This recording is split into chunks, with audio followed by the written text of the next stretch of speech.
Okay. I'm here. I forgot I was signing up for volunteer hours for GalaxyCon. Yes, I'm going to brave the crowds of GalaxyCon, Raleigh's GalaxyCon, to help out Stream Raleigh this year. Mainly because I want something to do. What's good, everybody, ladies and gentlemen, boys and girls? It's your boy Mark Summers at Major Linux, twitch.tv/Major Linux, and it's time once again for another episode of Tech Talk Today. That's right. You know what the deal is. You know the vibes. We are here once again again, because it's Monday, I just do want to highlight it is the weekend edition. Oh shit. You snuck up. You scared me. You scared me. That's right. Also, it's summer vacation edition because guess who's here at 10 a.m. on a Monday? It is the minor Linux himself, the one true major, back off of his harrowing vacation to Florida. How was Florida? Come, let the people know. How was Florida? It was good. I went to Disney Springs. You went to Disney Springs? What did you do at Disney Springs? I had some fun. We ate. That sounds delicious. We saw a theater, but we didn't go in there. Oh. But what did you do? What else did you do at Disney Springs? We had so much fun. We were exploring some space, so we just went in a circle. Where? We went to a circle. You went in a circle? Yes. Did you go bowling at Disney Springs? No. Oh, you didn't go bowling. I thought you were at Disney Springs when you went bowling. Okay. So. But did you go to the Lego store while you were at Disney Springs? Yes, and I got a Minecraft. Come here. We can't hear you over there. I got a Minecraft set. You got a Minecraft set? Yes. Oh, man, that sounds cool. Did you play any video games while you were on vacation? I played video games on my tablet. On your tablet? Yeah, because I didn't have the Wi-Fi to Florida, so... You didn't have the Wi-Fi to Florida? So I got some help by hobby, and that I actually got the Wi-Fi to it. Oh, okay. So you had fun. You had a good time. You kicked off your summer vacation in Florida. Now you're back home. So what are you doing for summer vacation back home? So I'm just gonna do that I like to do, and sometimes do what my mommy and you want me to do. Okay. That sounds like an awesome plan. Sounds like you've got it all figured out. And where are you streaming? Huh? Why are you streaming? Why am I streaming? Are you asking why am I streaming? Yes. Because I'm going over this weekend's tech and gaming news. A lot of stuff happened this week. Did you make your own game? Huh? Did you make your own game? Did I make a new game? No, I don't know how to make games. We've been over this several times. Daddy does not know how to make video games. Daddy just plays them. Maybe just play a video game that has your logo on it. You play a video game with my logo on it. Yeah. I mean, look, I'm a long ways away from getting that famous. I'm not as famous as you think I am, but maybe one day there will be a video game with my logo in it. I'm hoping. So, yeah. So, how many subscribers and likes you have? I've got a bit. Right now I'm sitting at 9 subscribers. It's nice. I said the likes too. Oh, I don't know how many likes. I don't think Twitch does likes. Wait,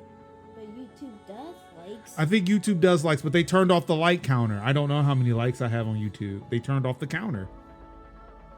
So yeah, you have 9 subscribers. Right, I have 9 subscribers on Twitch. I'm doing fairly okay. So YouTube Kids, they have subscribe buttons. You know, we can't hear you from over there. You have to come to the microphone. So I was on YouTube Kids. There's subscribe buttons. Uh-huh. Well, I have almost 400 subscribers on YouTube. And what game do you like to favorite that you play a lot? The game that I like to play a lot on YouTube or on Twitch, I don't know. It depends on how I feel. Yeah. So are you gonna get a new skin on it? Skin on what? On game that you like to play a lot? I don't play a lot of video games that have skins. Yeah. Like you can make your own character. Yeah, I don't play a lot of games like that. Like right now I'm playing a whole bunch of Horizon Forbidden West.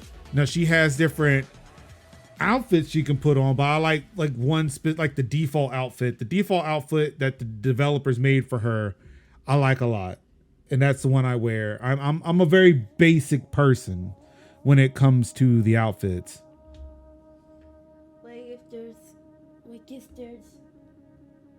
some outfits in case of the edition, like something that goes with something new comes on.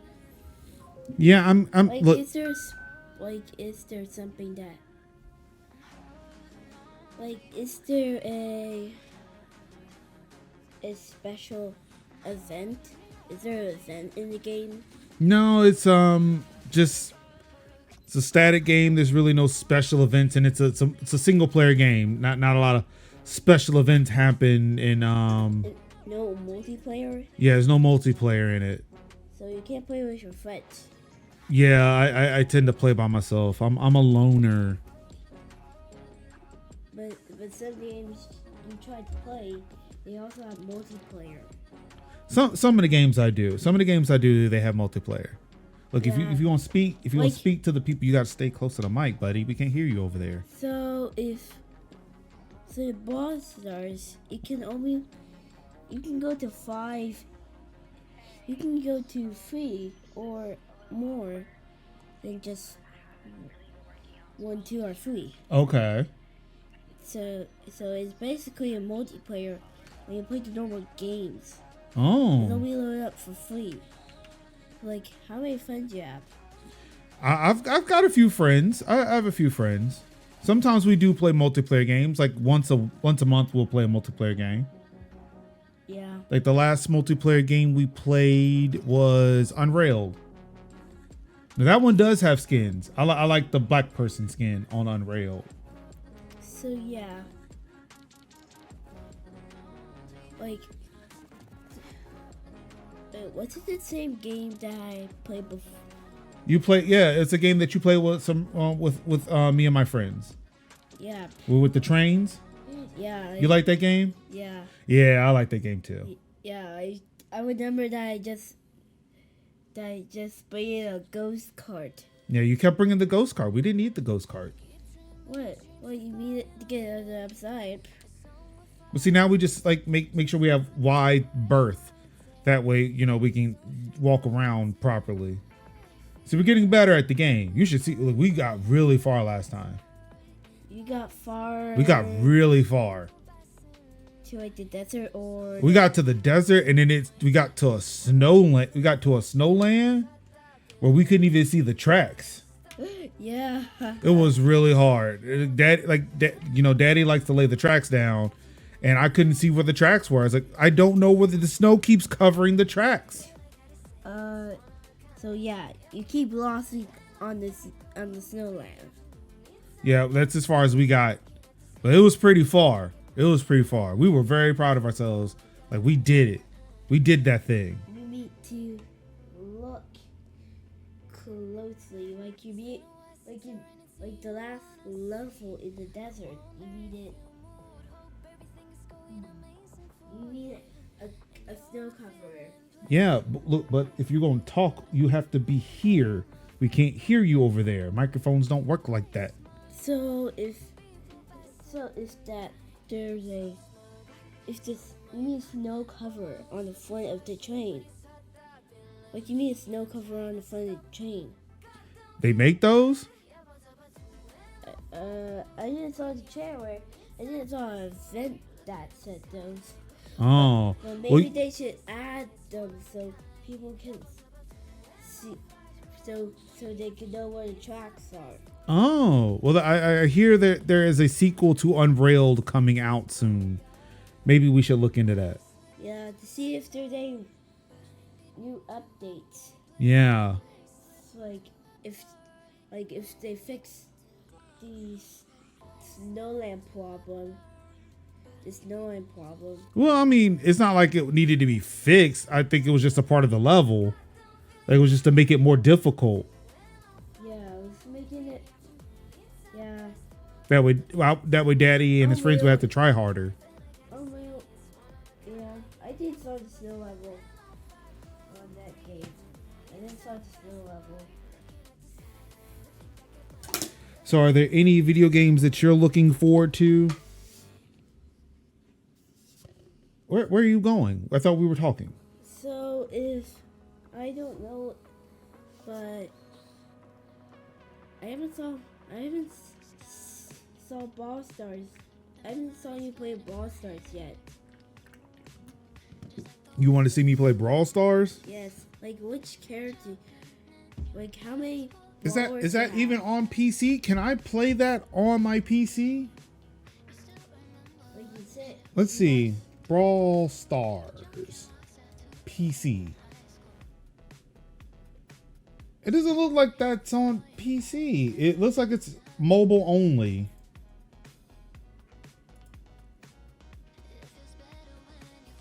Yeah, it's only on iPhone, iPad, and Android phones. But how you play the game? Well, I guess you play it like you play it. Like I said, I'd have to play it on my tablet or on my phone. So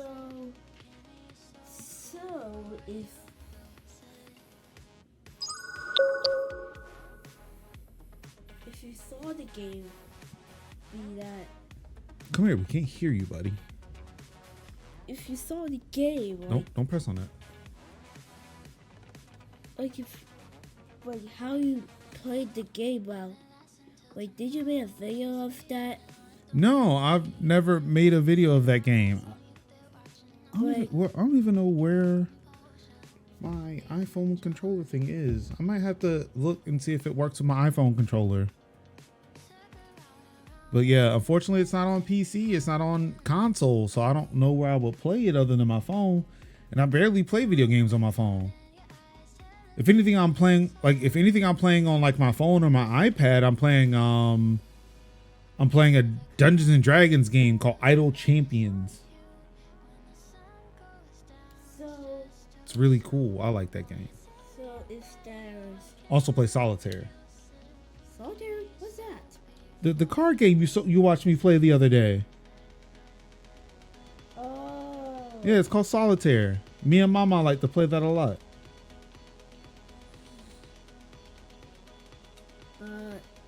Yesterday, I saw you play that game. I don't know about yesterday. I don't think you saw me play a game yesterday. Yeah. You got home really late last night. Well, not late. Not as late as I thought. You surprised me. You came home early. I was so happy to see you. Well, you're playing Solitary? No, I was playing Idle Champions. I was playing Idle Champions when you got home. So, the game I wanted to play was Unrailed. You want to play on Rail? Yeah. So I'll tell you what. Let me do the news. I'm going to do the news and the technology. I'm going to do the gaming and tech news. Okay. I'm going to take a break. And then maybe you and I can sit here and play some Unrailed, okay? Yeah. That sounds fun? Yeah. Awesome. So the last time I been in here games with you while I was sitting.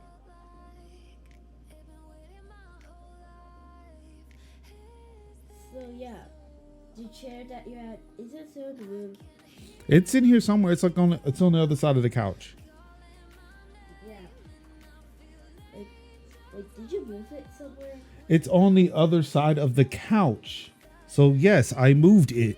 No, it was like there before. Yeah, so I moved it so I can open my refrigerator a little bit easier.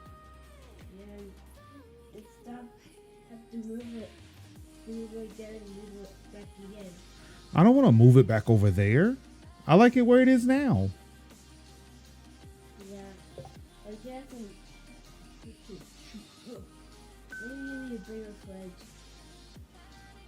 Maybe you need like a bigger fridge or something. I can't hear you, buddy. Maybe you need like a bigger fridge. I need a bigger fridge. I could put a lot more Diet Dr. Peppers in there if I had a bigger fridge.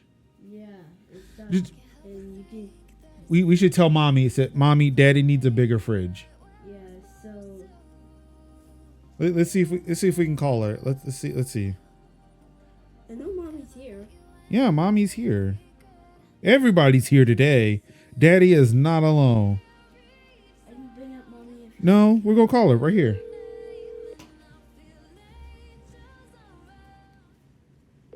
See if she answers. She might be in a meeting. Hi, this is Yeah, she's in a meeting. Mommy's in a meeting. See, mommy's busy doing work while you and I are just chilling at home talking about video games.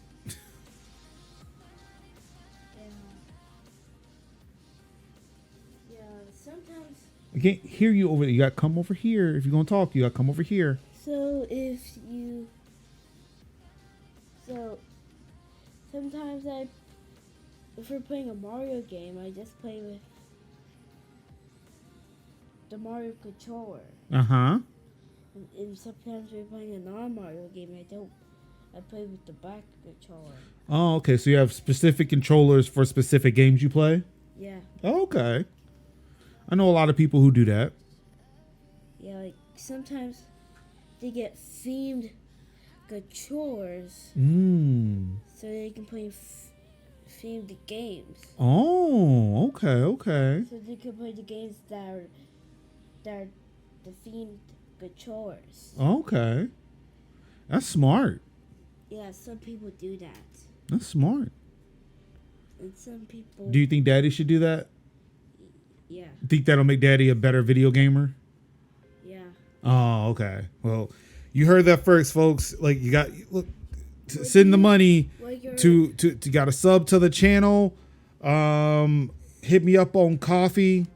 That's how I can afford the. Don't pull on that. Don't pull on that. Don't pull on that. Stop pulling on that.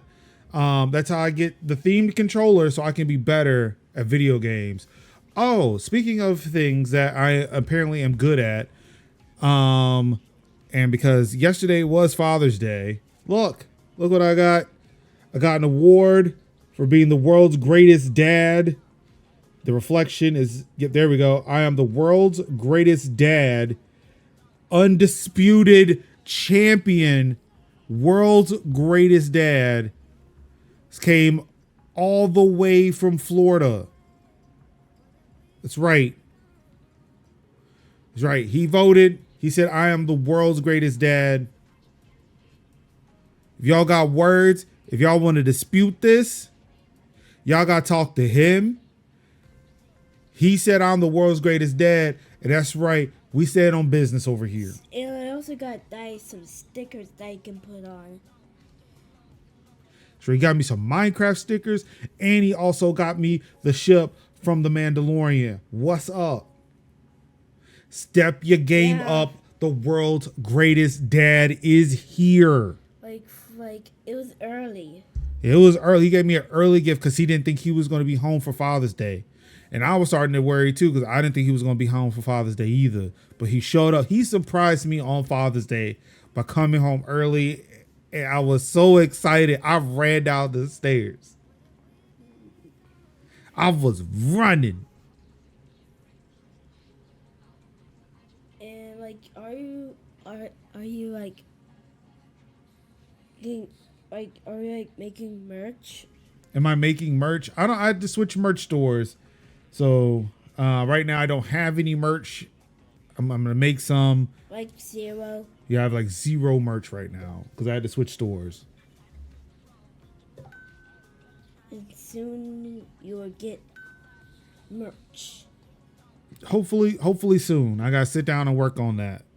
But hopefully soon we'll have new merch in the merch store. That way, I can make you proud. Yeah. You can go back to school in 2nd grade. So yes, my dad is a YouTuber. He has merch. And hopefully you can tell your friends, the stores, that look, go to merch.majorshouse.com and say, yes, this is where you can buy my dad's merch. You can dance with the merch on. Look at that. That's an excited young man who is excited for merch. That's just dancing. That's what people do when they wear Major's House merch. They bust out in a dance. So go get the merch once it's available. Merch.majorshouse.com is where you would find it. But right now, I don't know if there's anything there. Let's see. Is there anything at merch.majorshouse.com right now?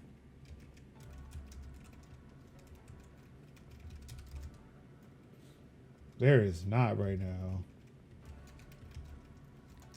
Or maybe, oh, it's majors.house/merch. It is coming soon.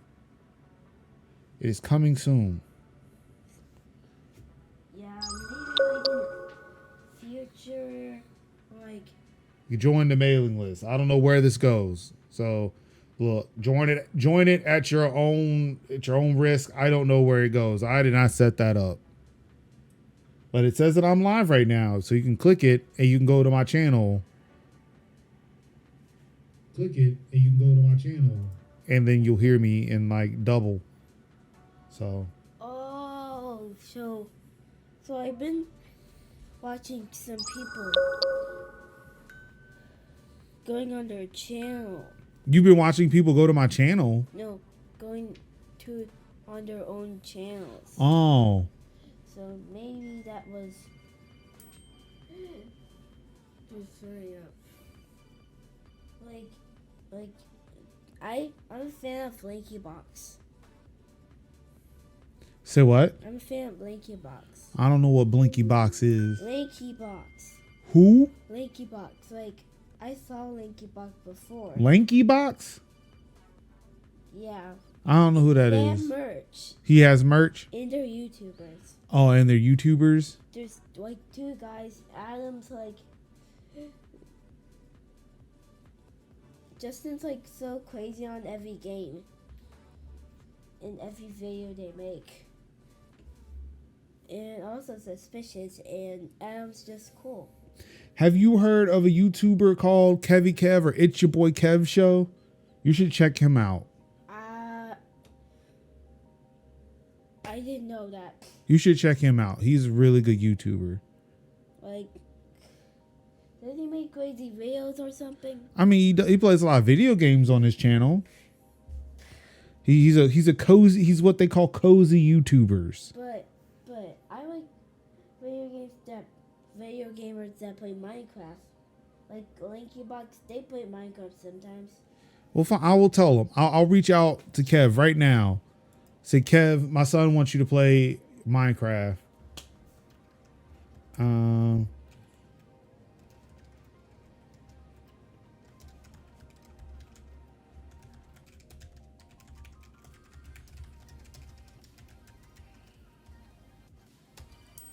There, I have reached out. Kev? Yes, I've reached out to Kev. I've told him that you would like to watch him play some Minecraft. So hopefully he'll get the message and he'll play some Minecraft. I can tell you that Kev's playing Minecraft, and then you can watch him play some Minecraft. Okay? Okay. All right. So is there anything else you would like to report from your weekend? Well, you know what? Let's talk about, how was your school year? How was the first grade? good. Why don't you come over here and tell us? Did you enjoy first grade? Yes. Did you learn a lot in first grade? Yes. What was your favorite thing to learn in the first grade? Like, my favorite thing that was happened in every grade was the specials. I like on the card. Like in kindergarten, it didn't was art in the cart in kindergarten, but now they have art in the cart. They have art in the cart. So you like art? Art, yeah, art studio and art on the cart. Like art on the cart, yeah. Like art is coming to the classroom. Okay. Is that all you liked about first grade? I also like the art studio. Art studio. Yeah. Yeah, they have fun activities. Okay. But at the last 10 days, we had theme days. Oh. You like theme days? Yeah, I was also hoping to make my own story about them. Since I bring everything home that not the things that they meet for kindergarten comes into first grade. Well, I mean, so now that you're done with first grade, you're going to the second grade, correct? Yes. Are you excited about the second grade? Yeah, and Summer and Chi told me that they're gonna be in new grades too. Like Chi-Chi's was in 4th grade and now they're in 5th grade. Oh. Like Summer's going in 3rd grade. He was in 2nd grade. She was in 2nd grade. Oh, okay. And so everybody's moving on up. Yeah, every kid. Yeah. And once in 5th grade, some kids are really tall in 5th grade, and some kids are really short in 5th grade. Oh, are you gonna be a tall 5th grader? I hope so. Like teenager, like when I be a teenager, I want to be a YouTuber like you. Oh. I wanted to start my own channel. Okay.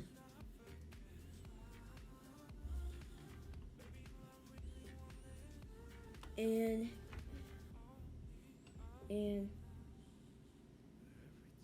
so yeah, something's going on with my computer with my Minecraft and my Xbox. It should be working now. That's just all I wanted to say. Okay. Well, I do appreciate you coming by. Thank you so much. It's always a pleasure to have you at in the Major's House studio.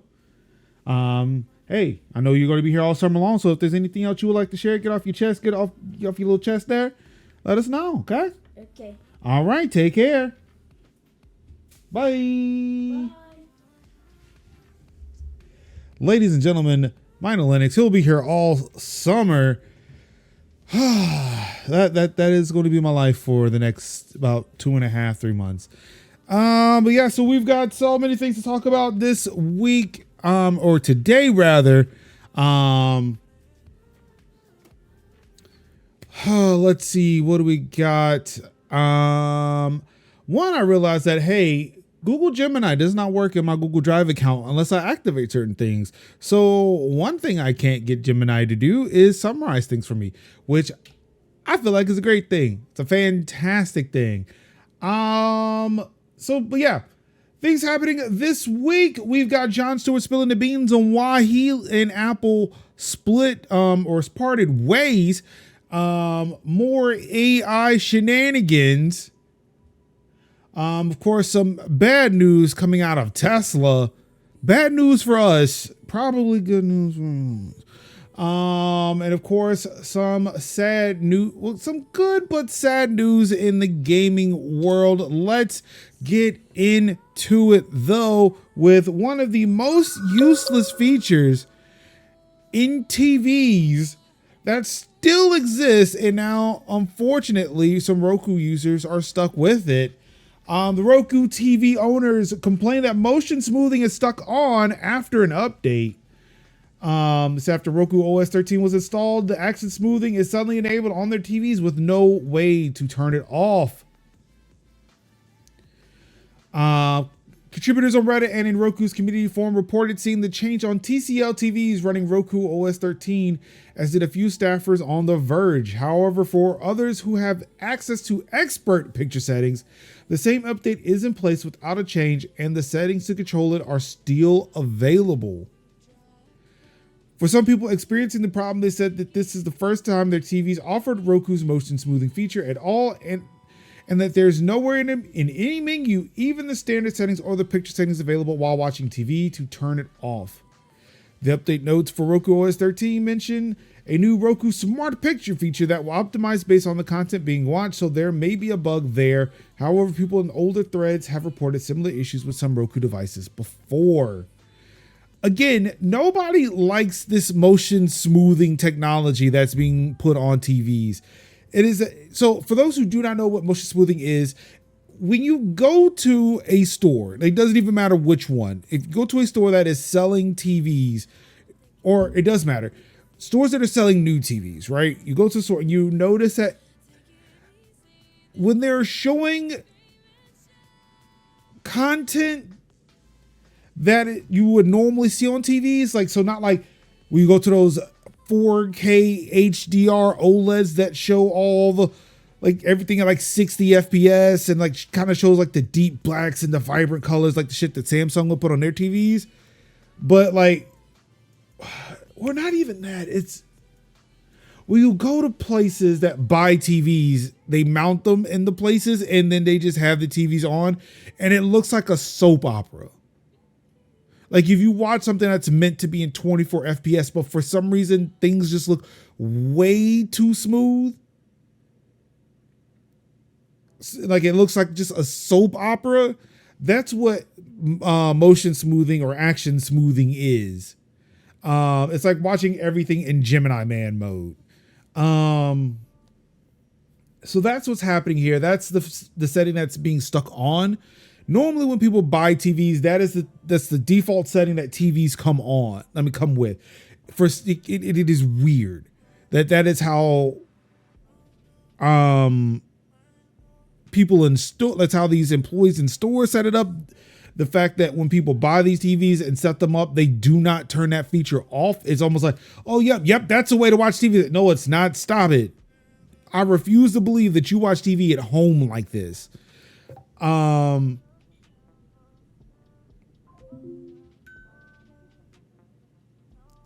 Geez, I'm sorry. I'm getting distracted. I'm turning my fucking email off again because the notifications that show up in here, even though you can't see them in this view, it's very annoying to look at. Very distracting. But yeah, like I know that people aren't going home to watch TV with motion smoothing on. It is the first, I feel like it is the first thing that somebody will turn off or eventually will turn off once they notice that something does not look right. Like something with this TV just does not look right. Why motion smoothing is enabled with TVs, why it is an included feature is beyond me. Like, I don't know who is making content for motion smoothing, but excuse me. Yeah, it attempts to reduce motion blur by inserting fake frames that increase frame rates for TVs with high refresh rates. It can be useful while watching fast motion sports, but some complain it can take away from the cinematic look of movies made for 24 FPS and create a hyper-realistic soap opera vibe instead. Naturally, a lot of people who work in film and television aren't a fan. Star Wars: The Last Shadow director Rian Johnson once went so far as to say it makes movies look like liquid diarrhea. Wow. Rian Johnson. Jeez. I mean, I agree, but I don't think I would have said that out loud. But yeah, it's why do they include it? I do not understand. Nobody likes it. Even the people who make content that will be displayed on these displays do not like it. Even for like monitors with high refresh rates, like these like my monitors here, if I were to watch a movie on it, it's going to display in 24 FPS. Play a video game at 30 FPS, 60 FPS. It will show me the correct amount of frames and not try to insert frames that aren't needed based on the frames that I am asking for. So why do TVs do this? It's really dumb. It's really fucking dumb. Why do we have it? Let's move on. And more iOS news coming out of WWDC. iOS 18 will let you use Apple Pay on desktop Chrome by scanning a code. You might start seeing Apple Pay options on a lot more browsers. I'm hoping that also if you're going to, well, I guess this may be like a generic, like a very specific code. So we may not be seeing this in stores. Whereas like if I had, granted too, like if you have NFC payments, then you really don't need it. But yeah, it's good to see like, okay, in other browsers, I can use Apple Pay instead of having to use PayPal or having to input a card. I would I think for me, I would like to see either or in this scenario where it's like either you give me PayPal, you accept privacy.com cards, you accept Cash App cards, or you accept Apple Pay. Like, if you're giving me an ability to obfuscate my actual debit or credit card from having the information being collected on your site, which means that my credit card information is stored and could essentially be stolen, I'm all for it. Like this is another one of those features where it's like, okay, it may not be the best feature, but also because we're making it available on a different platform, we can't necessarily bake it in, not because, oh, we're keeping it. Well, I guess you could make available an API or something. But then at the same time, would Chrome play nicely with an API? I imagine Firefox would, but would Chrome do it? Because Chrome would more or less like want to sit there and shove a Google Pay button or an Android. I think it's Google Pay again. I don't know. Google Wallet? What the fuck is it called? Google has changed the name and changed the app so many fucking times. I don't know what the fuck it's called now. But yeah, while I feel like there may be an easier way to go about this, this is still kind of a cool little feature. Whereas like all I would need to do is just scan, you use my phone, scan the little thing, and then cool, we're signed in. I'm gonna see if I scan it, will it do something? Oh shit! Oh no, something looked like it popped up. Oh. So something does pop up on my phone. If I do kind of focus it, it'll look at it and says no usable data found. So that thing does work. It may be a bunch of gibberish in this screenshot, but if you do point an iPhone at it, like if you go into the camera app, point an iPhone at it, it will try to understand what the fuck that is. They tell you there's no usable data and then move on to the text so you can just like copy it from the camera. So I don't know. There's something baked into an iPhone that will read it, but it's like, yeah, we don't know what the fuck this is. Or maybe that's a new way to display a QR code.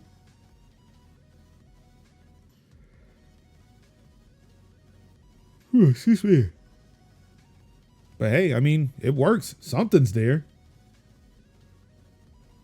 But yeah, you can see in this image here, like it's saying like it'll give you this Apple Pay, and it's like it's coming in from the camera app. So it's not like you have to open up Apple Pay to scan it. Just scan it right from the fucking camera. I'm gonna tell you something. That's one of the biggest features that Apple has added to the iPhone that I really enjoy is the ability to just scan QR codes from the camera app itself. Because like there are so many QR codes that are out there, right? it is very, very, very scary to come up to go download a QR code app because you don't know what the fuck is going to do.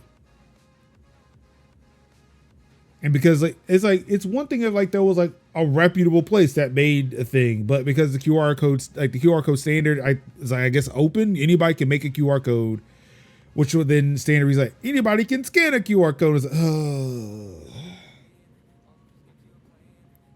now there's 20 QR code apps. So it's just great that they build it into the camera. It's all right, cool. I don't have to download a sketchy QR code app to scan QR codes. And more Apple news. Apple has been hit with a lawsuit for allegedly underpaying female employees. The class action lawsuit filed in California state court seeks damages for over 12,000 female Apple employees. Also on top of this, from what I read earlier, apparently there are some people who are alleging that Apple is discriminating against Palestinian employees too. So,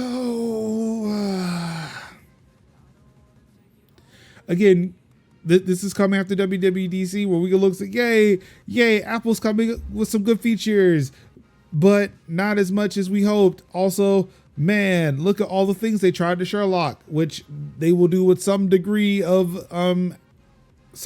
success. Then also, look, Apple is also a terrible company. I'm glad people are just keeping a balanced, level head to shit. It's not like it's like, or also the fact that Apple definitely did ape from Android this time. It was so egregious this year. It's like, yeah, you know what?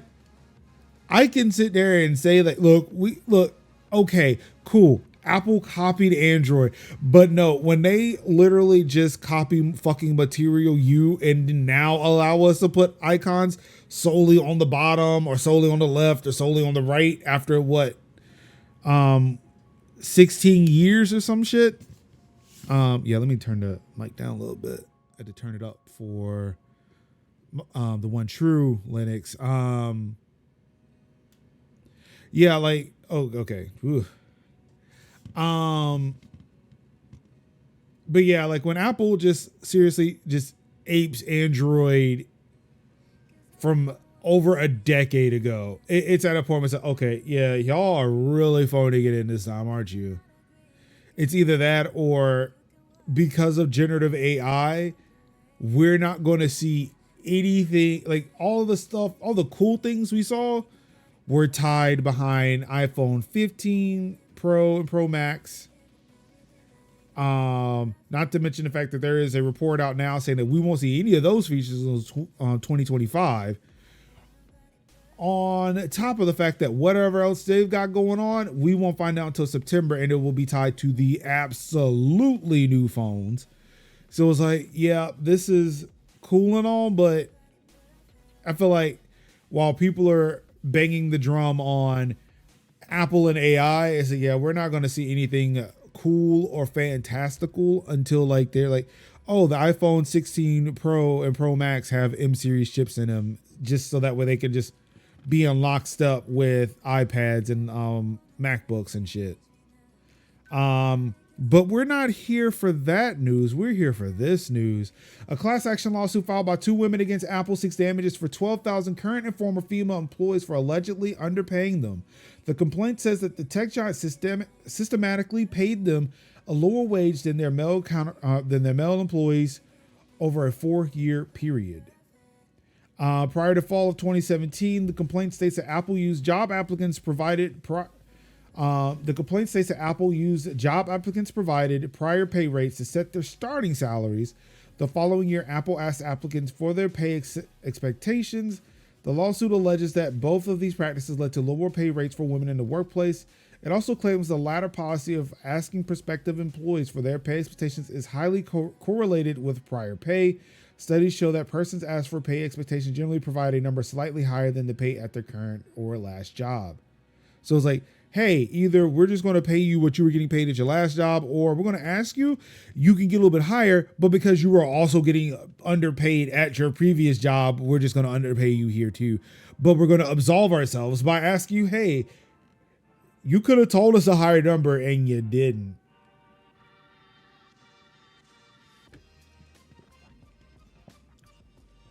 The pay policy for job applicants created a pattern of lower pay for female employees, the lawsuit alleged. Apple policy for practicing of collecting information about the pay expectations and using that information to set starting salary has had the effect of perpetuating past pay disparities and paying women less than men performing sustained, substantially similar work.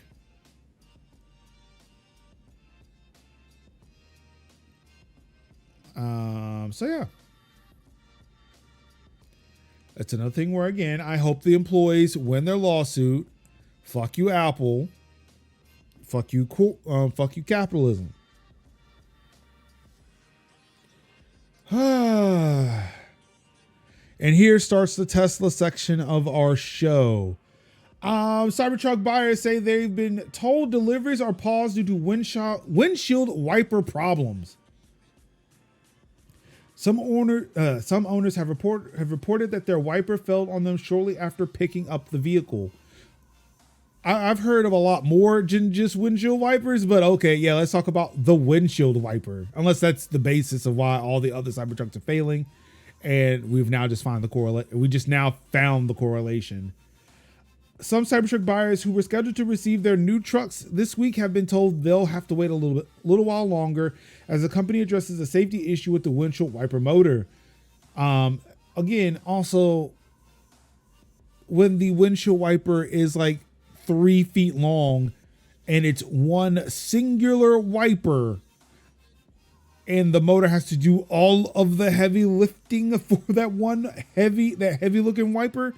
Yeah, I can see that being an issue. Tesla hasn't publicly confirmed any such problems or issued an official recall, but numerous commenters on the Cybertruck Owners Club forum and Reddit said they were notified that deliveries have been halted and their pickup dates were pushed back a week. This follows reports from Cybertruck owners who have said that the windshield wiper failed on them in some cases almost immediately after the truck was picked up. Tesla previously had to pause Cybertruck deliveries this spring when it issued a recall over faulty accelerator pedals that could get stuck. The problem affected around 3,878 Cybertruck vehicles. In this case, the fix was fairly simple, installing a rivet, and deliveries resumed soon after.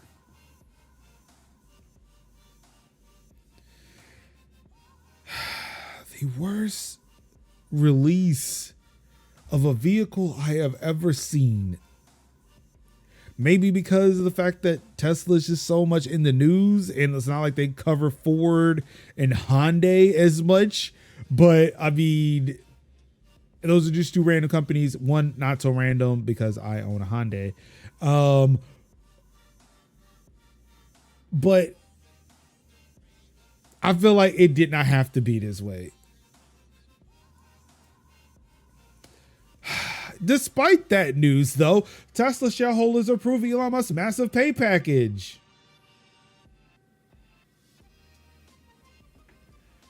Tesla shareholders voted on Thursday to reapprove Elon Musk's gigantic pay package after a Delaware court judge avoided it earlier this year.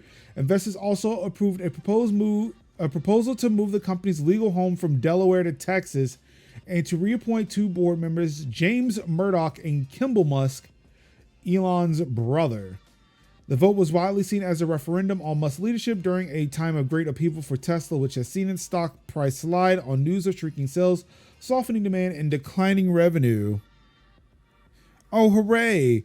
Major Linux has passed 1,000 all-time views. MajorLinux.com, go check it out. But after the show. In declining revenue, the company has laid off at least 10% of its workforce. Its vehicle lineup is aging and in need of a shakeup, and the success of Musk's bet on AI and robotics is far from certain. Someone tried to explain to me what this actually meant, and I didn't respond to it, but I'll say something here. If you have to explain to me the intricacies of shareholders approving a pay package, and it doesn't mean, oh, he just gets 50 plus billion dollars because they said yes, then maybe this corporate public company bullshit that we have kind of surrounded ourselves in shouldn't exist. Also, the fact that, you know, just people can vote on whether or not a billionaire can get billions or more money. is maybe a thing we should really evaluate or reevaluate. I'm just saying. Because, I mean, for somebody who, again, stock price is sliding because of shrinking sales, softening demand, and declining revenue. You're laying off 10% of your work. Actually, no, I feel like it's a good thing for shareholders at that point. You ain't done much of shit with the car. You haven't done much shit with the cars you got. And another story we're going to touch in a second about AI and robotics. Because again, remember, Tesla is not a car company. It is a software, is an AI and robotics company. Yeah, maybe don't pay him money. Obviously, he's doing shit. He's doing a shit job. Except for, again, looking at this from the lens of a shareholder, he's making the company lean. He got rid of some dead weight. Again, as a shareholder, me as someone who is a person of the people who are here to fight and who's here fighting for the working class, that's fucked up.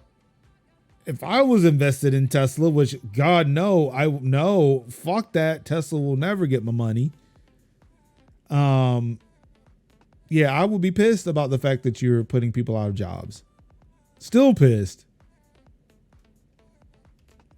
Tesla investors sue Elon Musk for launching a rival AI company.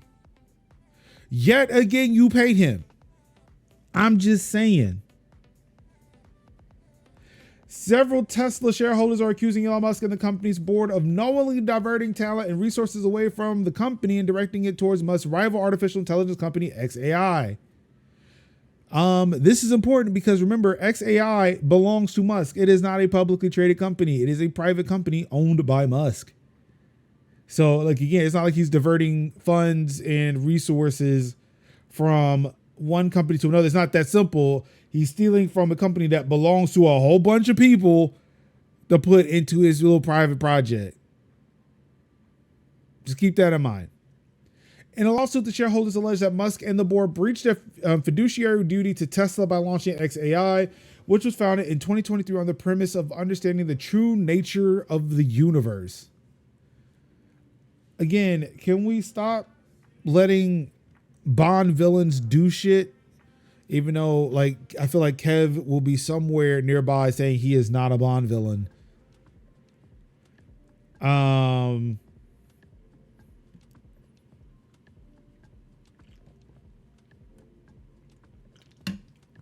Excuse me. The plaintiff filed their lawsuit in Delaware, where the company is still incorporating, only hours before Tesla shareholders are set. Oh, this is before they voted on giving him the money. The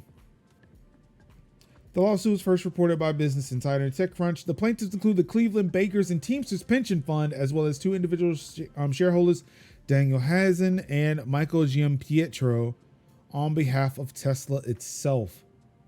They know for years Musk has sought to position Tesla not as a car company, but as a robotics and AI powerhouse. The claim helped propel Tesla's stock price, resulting in the company's value exceeding that of top automakers combined.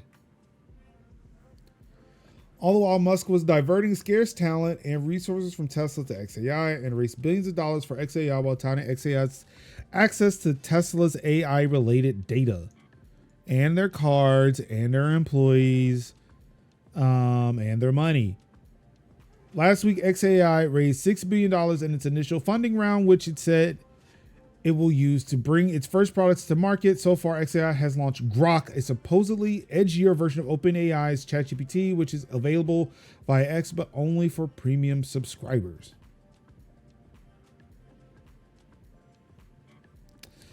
When will these people learn?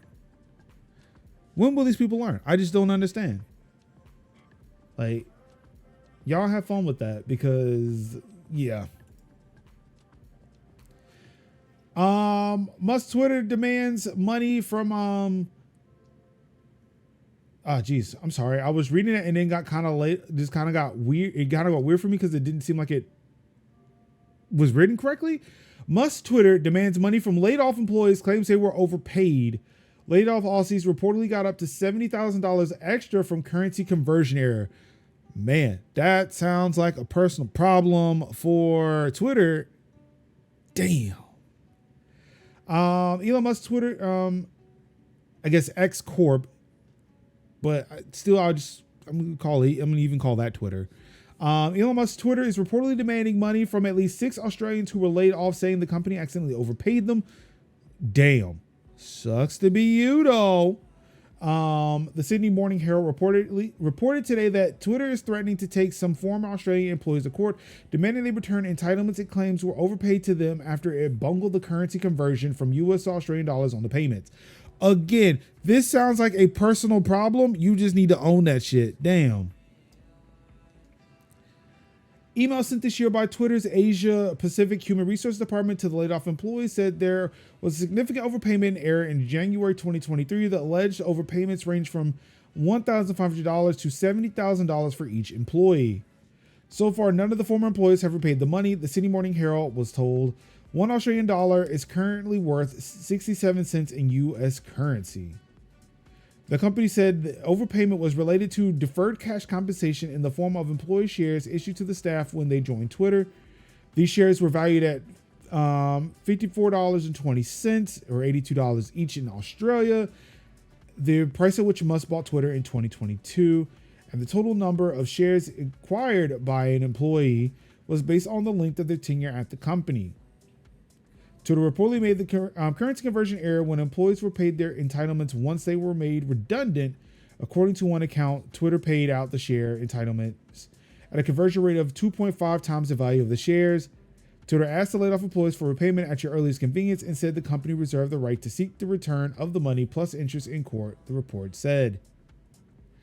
That sounds like a personal problem for Twitter. You need to eat that shit. Also, it looks here that you have not sit there and paid your former coworker, your former workers in the US. So pony up them bucks too. Yeah, I'm sorry. Can't feel bad for Twitter. If only somebody just at home and minded their own business and didn't fuck this shit up. But no, look what y'all did. Look what you had to do. You fucked up. You fucked up.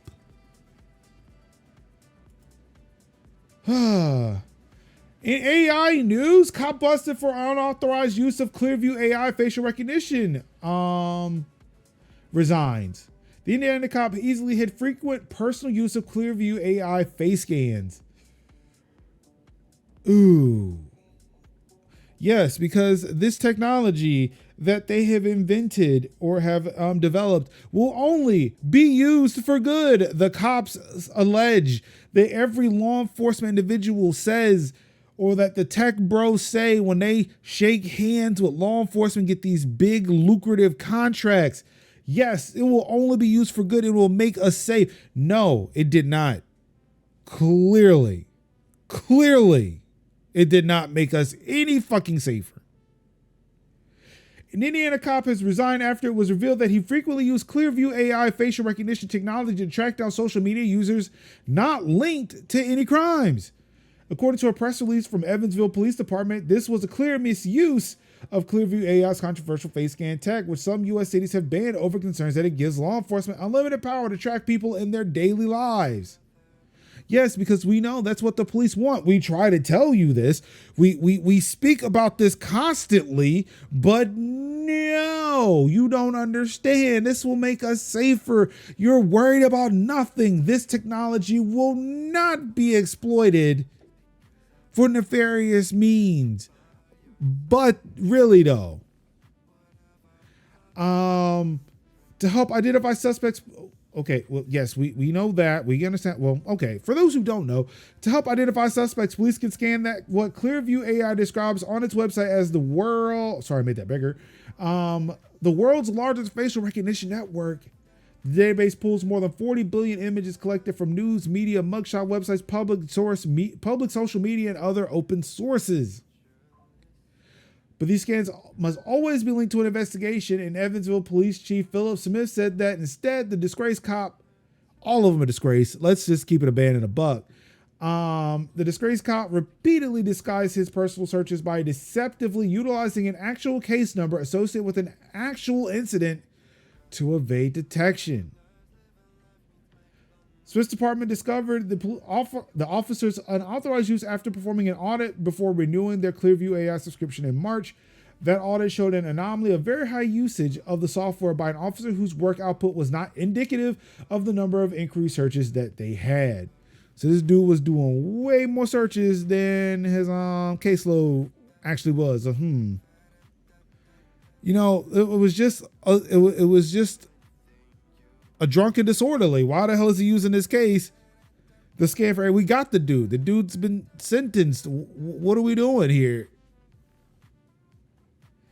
Another clue to the officer's abuse of the tool was that most face scans conducted during investigations are usually live or CCTV images, shots taken in the wild, Smith said. However, the officer who resigned was mainly searching social media images, which was a red flag.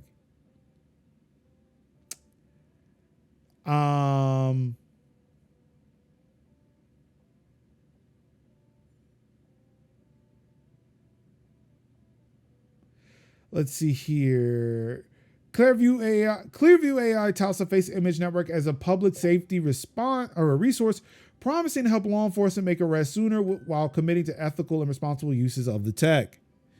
To help deter and detect improper searches, its website says that a case number and crime type is required, and every agency is required to have an assigned administrator that can see an in-depth overview of the organization's search history. Jeez, what the fuck? Sees that neither of those safeguards stopped the Indiana cop from repeatedly scanning social media images for undisclosed personal reasons, seemingly rubber stamping the case number and crime type requirement and going unnoticed by his agency's administrator. This incident could have broader implications in the U.S., where technology has been widely used by police to conduct nearly 1 million searches, Clearview AI CEO Juan Ton That told the BBC last year.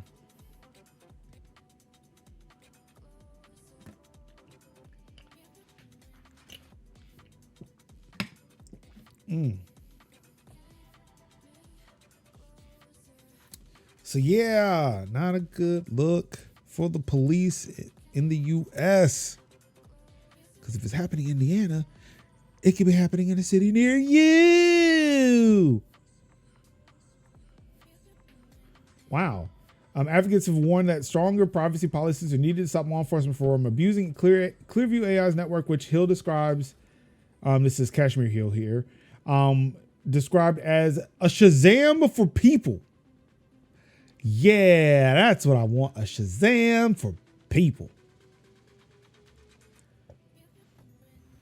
Excuse me.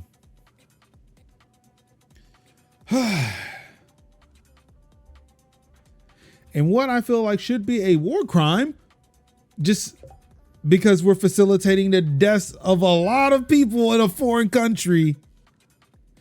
U.S. military reportedly used social media to spread anti-vax propaganda in the Philippines. But why? I have an answer. Good for me, or good for Engadget. The campaign was meant to sow distrust of China during COVID's peak, according to a Reuters investigation. Man. So in a world in which we're supposed to believe the U.S. about TikTok and what the Chinese are doing to the Americans via TikTok's algorithm, America is trying to sow distrust in China through COVID vaccine propaganda or anti-vaccine propaganda.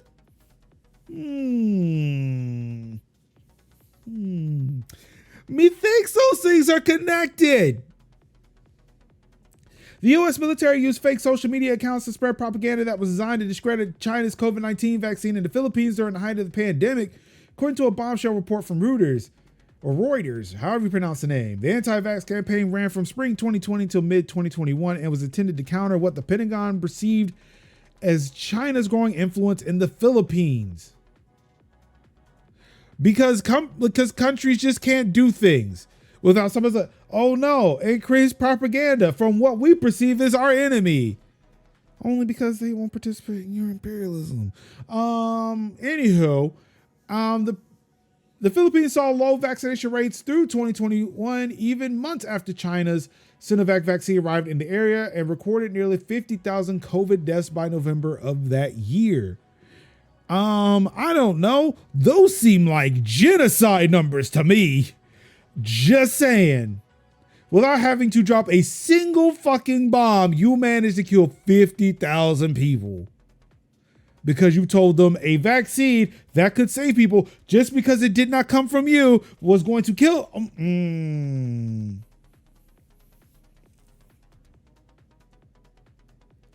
I also want to point out another story from the U.S. that pertains to the U.S. military, but mainly it's a congressional thing at this point. Over the weekend, the U.S. House of Representatives approved a bill to require all citizens from 18 to 26 years of age to register for the Selective Service, also known as the draft.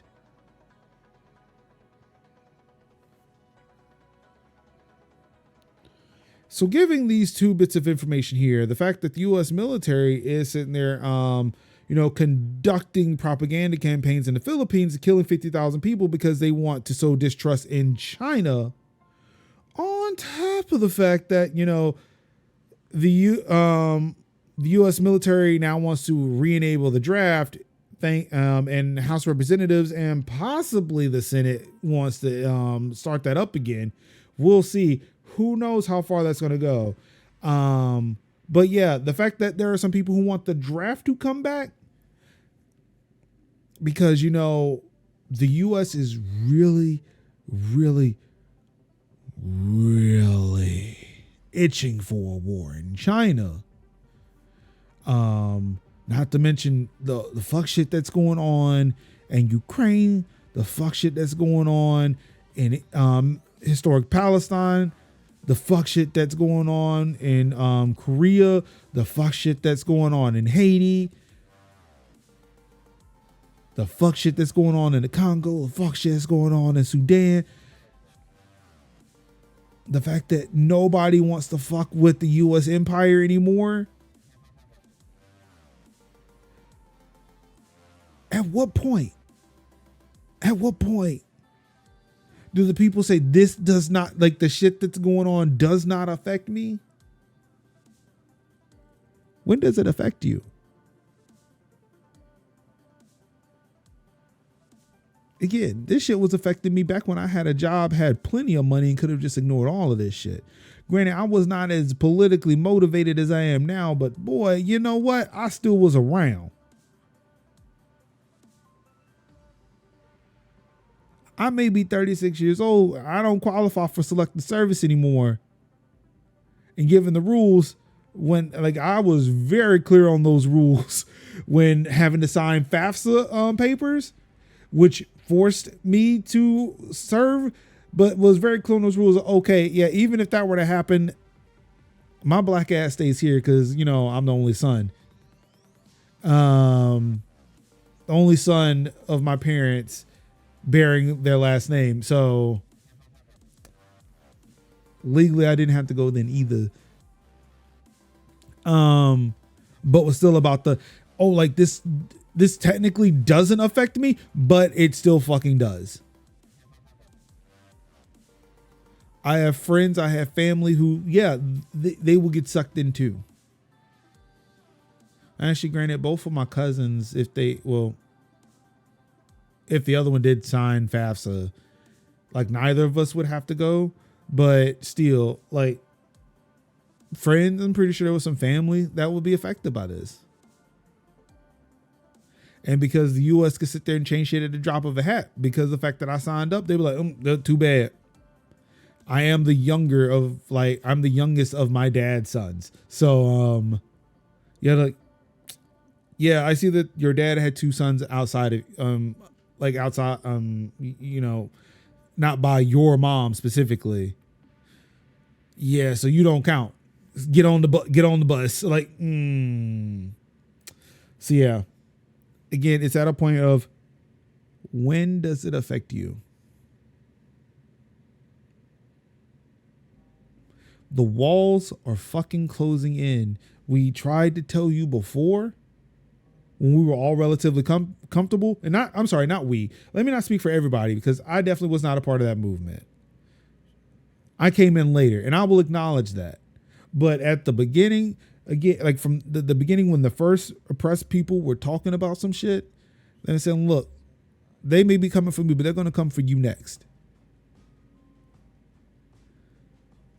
You kept ignoring, you kept ignoring, you kept ignoring. The walls are closing in now. When will it start affecting you? When will you start fighting back? In one example of the U.S. anti-vax message cited by Reuters, an account in 2020 tweeted, COVID came from China and the vaccine also came from China. Don't trust China. The campaign also pushed the narrative that China's vaccines were haram or forbidden under Islamic law because of a pig derivative in the ingredients. Former military officials who spoke to Reuters and the Pentagon said the Pentagon had propaganda accounts on Twitter, Facebook, and Instagram and was warned in late 2020 by Facebook executives that the accounts had been identified and were acting in violation of the platform's policies. Some of these accounts, however, ultimately weren't taken down after the Pentagon said it would stop using them for its anti-vax campaign. Reuters notified Twitter of at least 30 accounts it found during its investigation that appeared to be part of the operation. These were determined to be bots and removed. But again, it's more of a reaction, not prevention. Like the damage is already done once the accounts start spewing the propaganda, the mis and disinformation. So who cares if you see it after the fact? Once the shit is out there, once the information that they want to, once the mis and disinformation is sowed into people's minds, you can get rid of the bots. Honestly, the bots are there to only just make sure, hey, how much more can we pump out before we get taken down?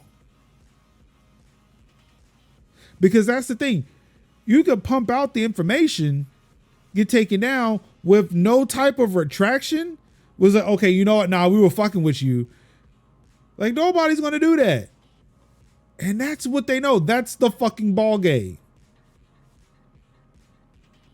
So it's like Meta is not doing a good service by saying, hey, we see your accounts and we know they're bad. Or even if they just don't say anything and they just take down the accounts. Like being reactionary for shit like that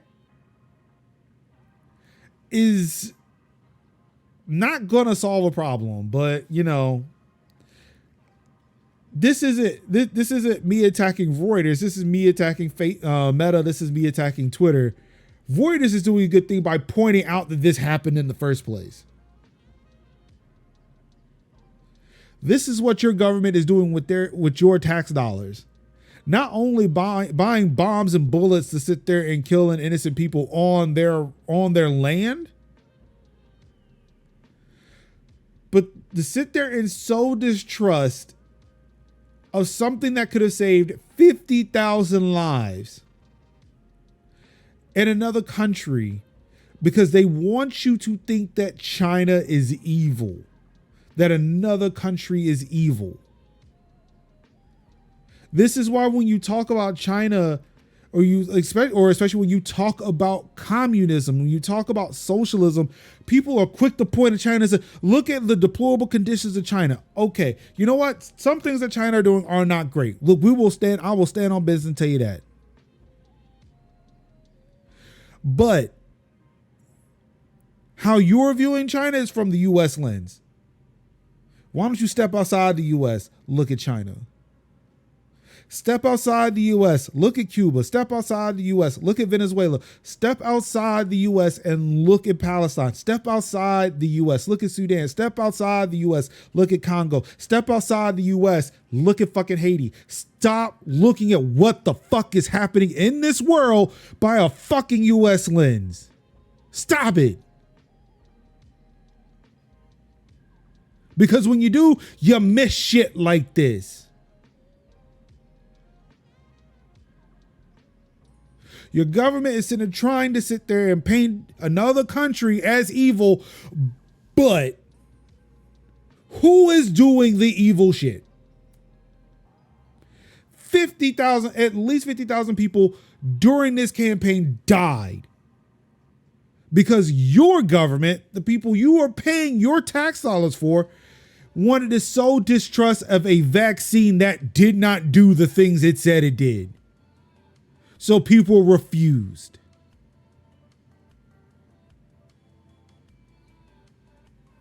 And let's be clear. Let's be fucking clear when this fucking happened. Between 2020 and 2021. So this is between two fucking presidents.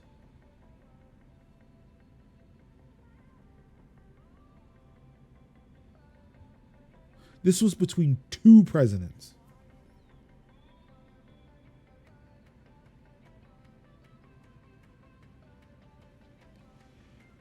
So don't come up and be like, vote blue no matter who. We tried to fight COVID. No, the fuck you didn't. You tried to take out fucking Filipinos. I apologize. I forgot what the native people of the Philippines were called. The Filipinos. Usually they tried to kill the fucking Filipinos.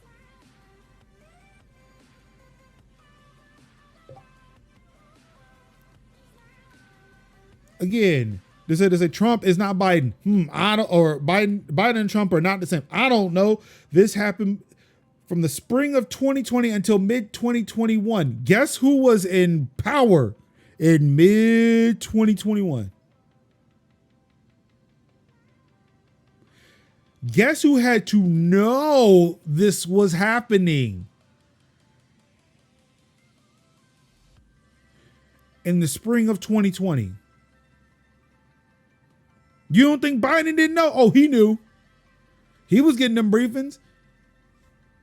He knew exactly what the fuck was happening. Miss me with that bullshit. And they ain't the same. One of the major sellers of detailed driver behavioral data is shutting down. There's a company selling hard braking data. Get as much money as they thought they were going to get. Verge, which had collected data from cars made by General Motors, Honda, and Hyundai. Bummer. It stopped receiving the data according to the record. A news site run by security firm Recorded Future. According to a statement provided to Privacy for Cars and reported by the record, Verge will no longer provide a driving behavioral data history report to insurers. Skeptics have long assumed that car companies had at least some plan to monetize the rich data regularly sent from cars back to their manufacturers or telematics, but a concrete example of this was reported by the New York Times. Kashmir Hill. Man, Kashmir Hill has been on some shit, dog. He must report on cars for the New York Times. For him to be referenced in two articles about about vehicles. Kashmir Hill must cover cars for the New York Times, in which drivers of GM vehicles were finding insurance more expensive or impossible to acquire because of the kinds of reports sent along the chain from GM to data brokers to insurers. Those who requested their collected data from the brokers found details of every trip they took, times, distances, and every hard acceleration or hard braking event, among other data points. While the data was purportedly coming from an opt-in smart driver program in many GM cars, many customers have reported having no memory of opting into the program or believing that dealership sales people activated it themselves or rushed them through the process. The Mozilla Foundation considers cars to be the worst product category we have ever reviewed for privacy. Given the overly broad privacy policy owners must agree to, extensive data gathering, and general lack of safeguards or privacy guarantees available for U.S. buyers.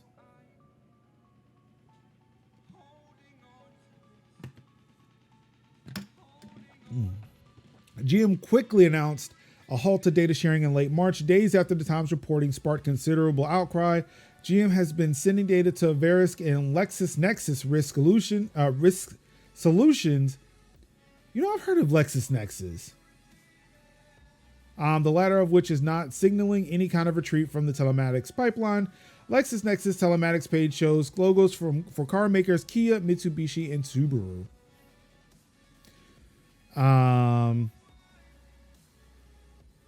Yeah. Again, I'm all for the new technology in cars, but one, again, the exploitation of the Congolese people to provide us with some of this technology that we have in these cars.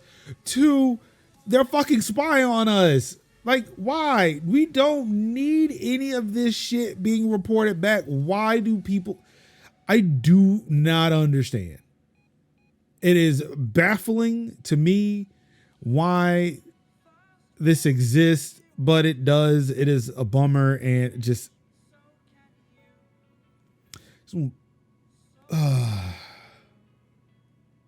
at least one company is out of the game for one specific feature, I guess. Microsoft's all-knowing recall AI feature is being delayed, and I do want to make sure to specifically say, because it does not say here, but I have seen elsewhere, it is being delayed indefinitely. So we don't know when we'll see it again. It's gone. I am happy again. Me and Windows will be together forever. I don't know, probably not. Look, I have people breathing. I mean, breathing down my neck about not using Linux right now. Like, they're like, yo, what are you doing? Just get Linux. I was like, I got production stuff I got to keep going, man. I can't just easily just swap on over.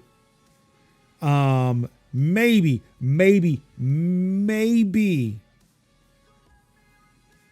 I'll check back. One issue I had was with a camera, with this camera specifically, because I was using my AverMedia card, which would work up until it didn't. The Cam Link, I believe, does work on Linux, but the one thing I was having an issue with the Cam Link was that it would freeze after about like half an hour or so. To be fair, for the past maybe week or so, I've been back on my Cam Link. So I don't know if it was something wrong with Windows that was causing an issue, something with USB. I don't know. But the Cam Link is working again.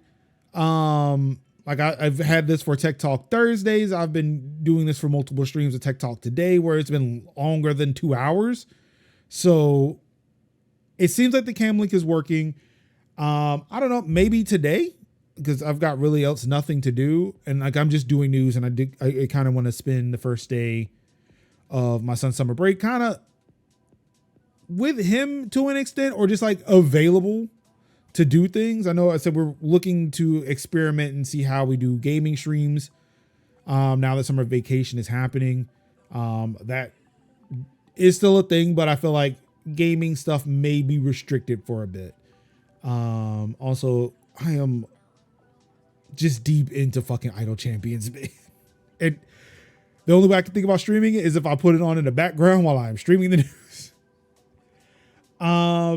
But yeah, like there's a possibility I might end up back on Linux again this week and see how that goes with this different piece of hardware.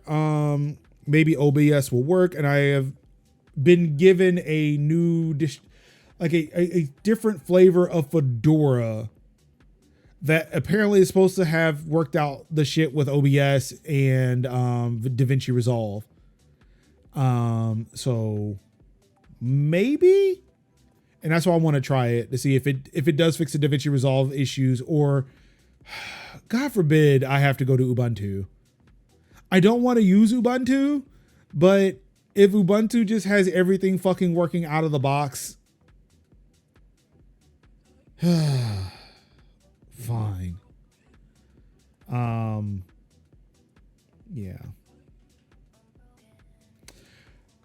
Anywho, back to Microsoft and Windows 11 and the recall feature. Yeah, so it's been delayed indefinitely. So yeah, Microsoft is planning to launch its new Copilot Plus PCs next week without its controversial recall feature that screenshots everything you do on these new laptops.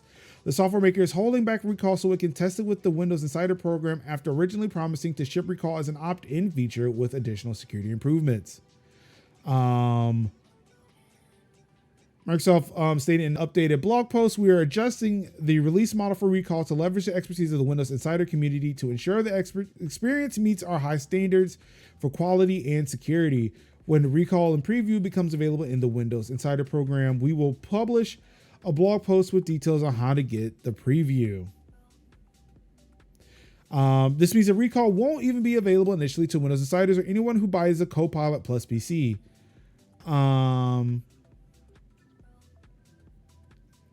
So yeah, good on Microsoft. This is what happens when you fuck around and find out, and people are like, "Yeah, nah, dog, this ain't it. This ain't the move. This is not welcome here." But yeah, honestly, yeah. But I will still say, like, yeah, recall. The recall thing was the thing that's all right. You know what? Nah, we are definitely going to try to get Linux on this PC, and we're just moving. I think I'm okay. If I can at least do this show and have my content pipeline still work in Linux, I'm leaving Windows. Like, that's it. Like, I don't need to be here. Like, I will, like, it is the thing was like I will actively learn DaVinci Resolve. And if I even, like, it's also a thing too where it's like, if I can't get DaVinci Resolve to work, I will just move this shit. I will just move editing and exporting videos to another computer. It will, like, I will just move all of that shit to the fucking Mac Studio like it was supposed to be. And it's like, cool. We'll stream shit out on Linux, but for the export, I mean, for damn, what is it? For the archive shit, we'll do that on a Mac and call it a day. I mean, it's not like I haven't been doing that on a MacBook Pro already. Look, we'll get shit transferred over to the Mac Studio and we will do that shit. Like, it is nothing but a G thing, baby.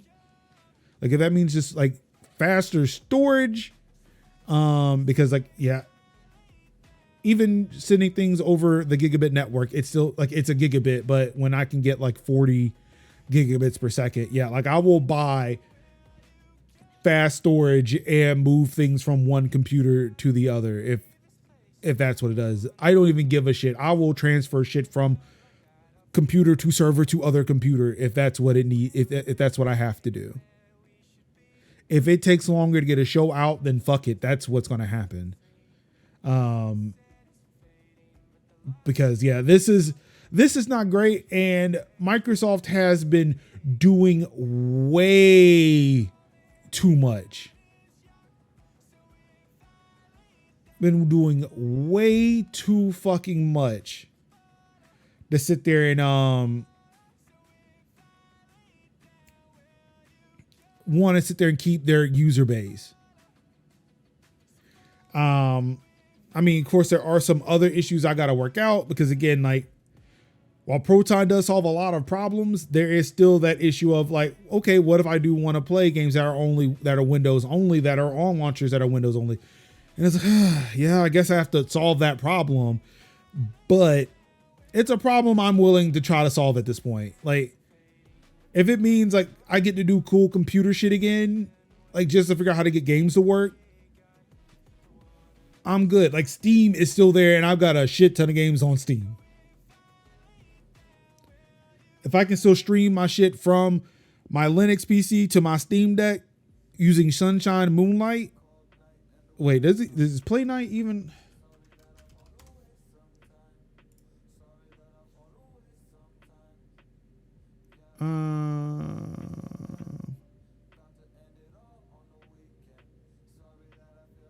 It says that it's open source. I'm gonna click this install button and see. Nope, that's not what I wanted. Let's see if I go to GitHub.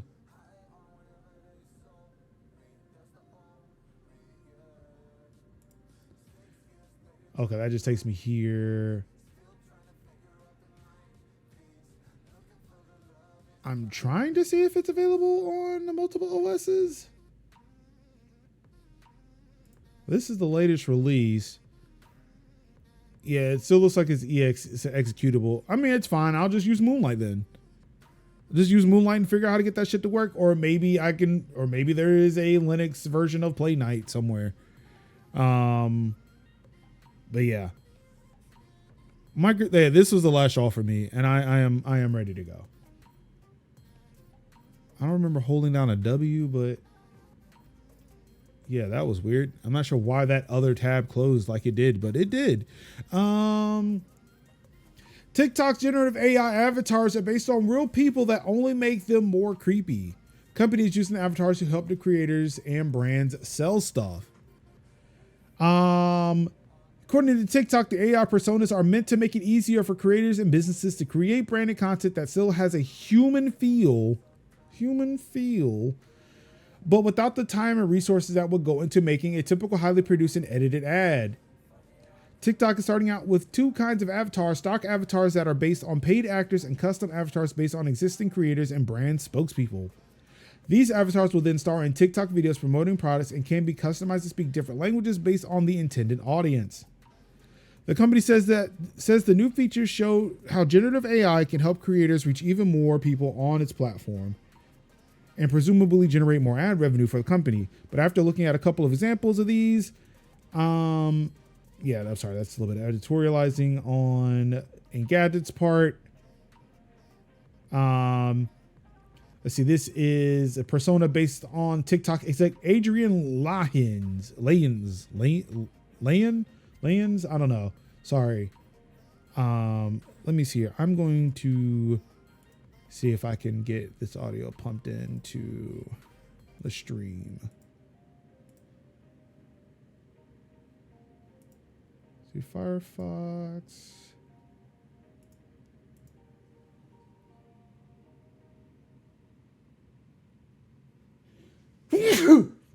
There we go. So I knew I had to sneeze. I was like, don't make me a liar, sneeze. Don't make me a liar. All right, so we're going to turn this down. I'm going to see if this pumps into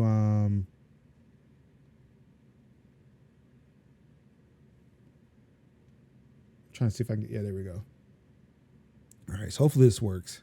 Oh, let me turn up.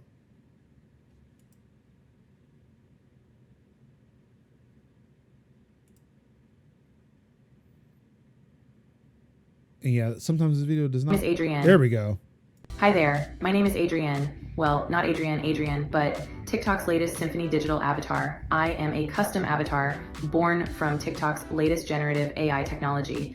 What I love about my job here at TikTok is that we're building for the future of creativity and marketing. And today, I'm thrilled to unveil our new Symphony digital avatars right here and now. We believe this technology has the potential to fuel the creator economy and offer new avenues for creators and marketers to scale their content globally. In fact, I can now speak over 30 different languages, from Espanol to Francais. Ich kann Deutsch sprechen, ribenyu molyu chang ni hasimas. When it comes to innovating with AI, we are focused on putting creators at the center of our strategy and taking an authentic and responsible approach when it comes to building new, innovative tools. We look forward to continuing to listen to our community and build alongside the industry in order to take creativity to the next level on TikTok with you.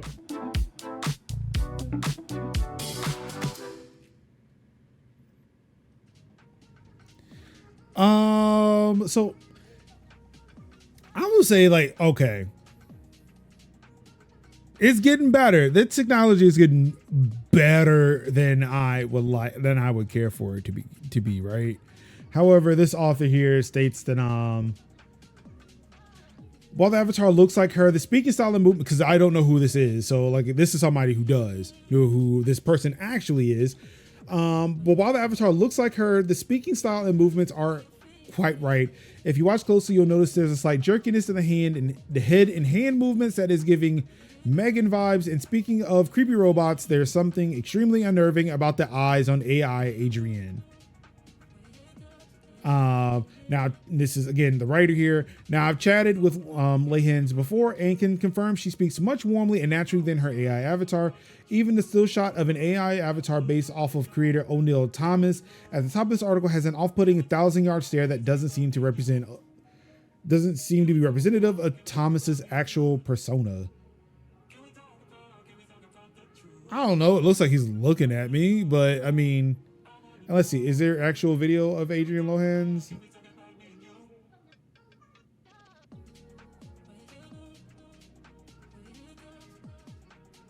I mean, there are pictures,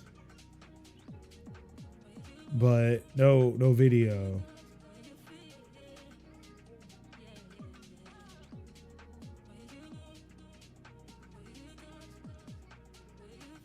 Yeah, a whole bunch of pictures, but no video.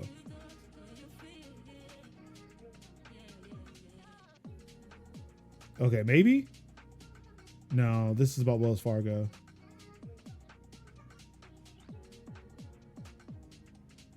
A Bitcoin candy dispenser. Yeah, that's what we want.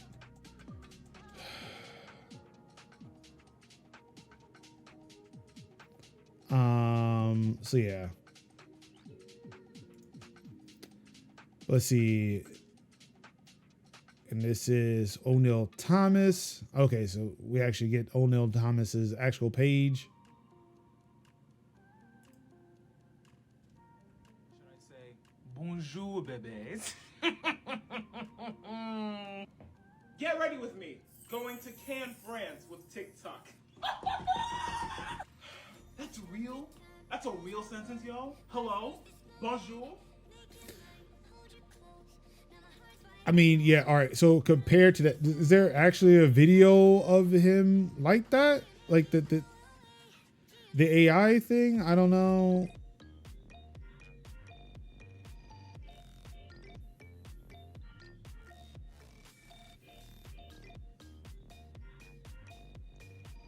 Yeah, let me not give this dude more air to breathe because, yeah, it seems like an influencer I really do not care about. Was I logged into TikTok? Shit, I'm logged into TikTok. Fuck me. Great. Now the algorithm. Also, you actually would like to see more of O'Neill Thomas. No, boo boo. No, that was a mistake. Look, I do a tech and gaming show. And we were talking about AI shit and how terrible it is. No, we do not want to see more O'Neill Thomas. Do I need to actually create a video on TikTok that, look, I do not care or want to see more O'Neill Thomas. Please and thank you. Do not show him on my For You page. I do not care that he went to Cannes, France with TikTok. I do not give a shit. I could not care any less about his trip to Cannes or however the French want to pronounce it. I do not care. The fact that I saw this motherfucker go to the Met Gala definitely makes me not like this guy at all. So, yeah, do not, for the love of God, TikTok, put him in my For You feed.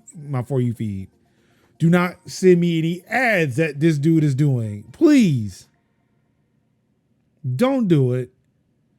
But now that I am saying this vehement, just so angrily and so with force,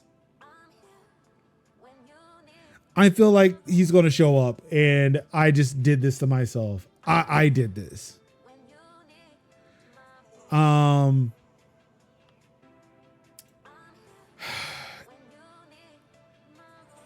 In work from home news, if you are using software that simulates keyboard presses or mouse movements, your days may be numbered.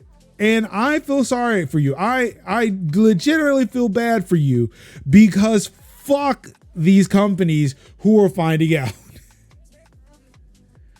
With worker surveillance on the rise, vendors sell devices to fake keyboard and mouse movements.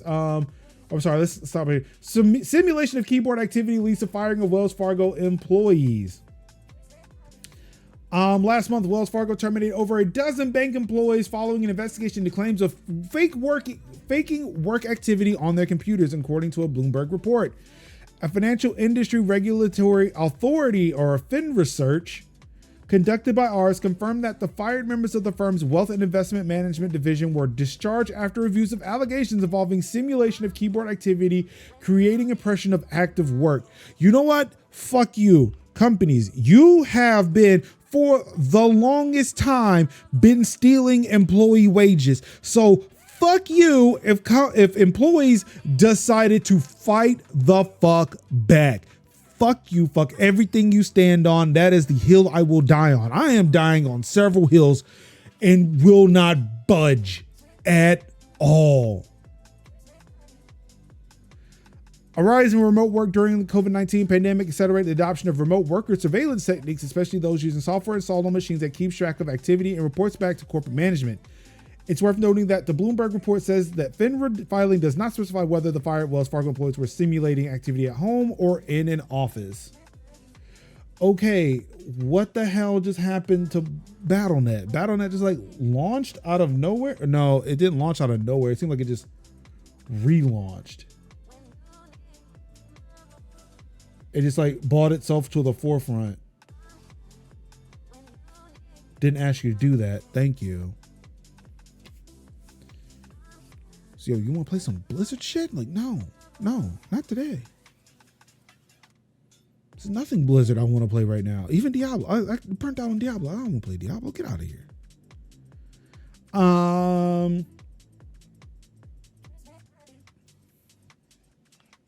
A spokesperson for Wells Fargo told Bloomberg Wells Fargo holds employees to the highest standards and does not tolerate unethical behavior. It is unethical when you are stealing wages from your employees. I'm just saying. It's mighty funny that it's unethical when people sit there and gain their fucking freedom back, but you can steal from workers.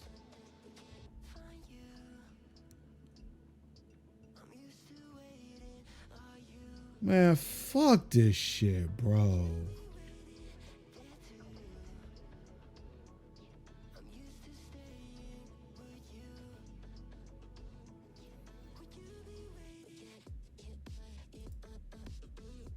Sonos' new privacy policy implies the company now sells your data, because that's fun to read now. You see, in his latest YouTube video, Louis Rossman brings attention to the recently revised Sonos privacy policy, highlighting a disturbing omission compared to the previous policy. The previous policy, who is texting me now?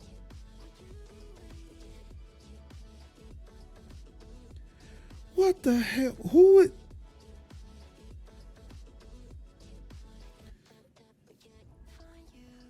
I'm at a point where I would like to switch my phone number. I really do. And it might be something I'll ask my wife to do.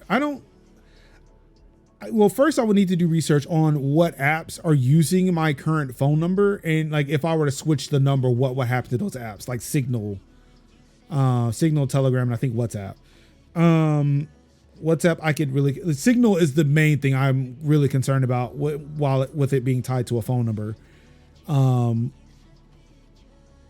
I honestly would, I'm at a point like, other than Signal, I will fight whatever app that I need to fight with to get a new phone number to work, whether it's talking to, or even if I have to just create a new account, with a new phone number, because it is fucking ridiculous how many unsolicited texts I'm getting. And I am at a point where, like, I have two other carriers that I work with. I have paused accounts for, or at least I think I've turned off my visible account. But I do have Google Fi that I could possibly use, but that's even still like $30 a month, right? But it's still a number that's active. I want to switch my number give people, like actual people, my real number, but give everything that requires a phone number that is not an actual person the Google Fi number. That way it can continue to text whatever fake ass number. And then for anybody, like, cause I had actually had to do this Saturday when I went to Raleigh Retro Gaming Summer Expo over the weekend. And I was leaving and I had donated to the Nature Conservatory. I think that's who I donated to. I don't know. They were talking about saving trees. So sure, why not? They seem nice. They seem like nice people. And again, I had been blessed earlier that day. So I was on some nice shit, right? Donated to the charity. They asked for my number and I'm like, yeah, no, I'm not giving that out. Like cause like at that point I realized that, okay, yeah, I'm done. I'm done with this. Everybody has access to my phone number bullshit. So it's like, no, I'm not giving you my numbers. Like, well, we need either a number or an email address so you can confirm, because like the donation is tax deductible. One thing I do not care about. I give my money to help a charity. That's it. That's where I feel like the transaction should stop. I donated to a charity. Full stop. I do not want a tax deduction. I do not care. Like the way they are taxing people in America, I feel like that's another issue. And for me to like, for that to be, it's like demand avoidance for me. It was like, hey, donate and we'll give you it's tax deductible. See, now that you mention that it's tax deductible, I'm more apprehensive to do it, because this should not be a reason why you're telling people to donate. I am sorry. I am not like everybody else who sees it. Oh, I could save on taxes if I give you money. Like, no, like, look, I want to give you money because I am a nice fucking human being and I happen to have it today. I haven't had it in a while. I want to give you money. Do not use tax deductions as a selling point with me, because that will just make me upset that that is a thing that you are hoping that it increases my want to donate because it'll save me money. But yeah, also like I just did not want to give her my phone number. And now with this, I am definitely like, yeah, I need to change my personal phone number. Yes, sir. Can I get a snack? You sure can. Is mommy still in that meeting? Yes. Okay. Yeah, you can get a snack. You might want to hold off though. It's almost lunchtime. Kaden. Actually, on second thought, hold off. It's almost lunchtime, okay? Okay. I'm pretty sure mommy will be out in a second to help you with lunch. If not, I'll be down in probably half an hour or so, maybe. All right? All right. Thank you, buddy.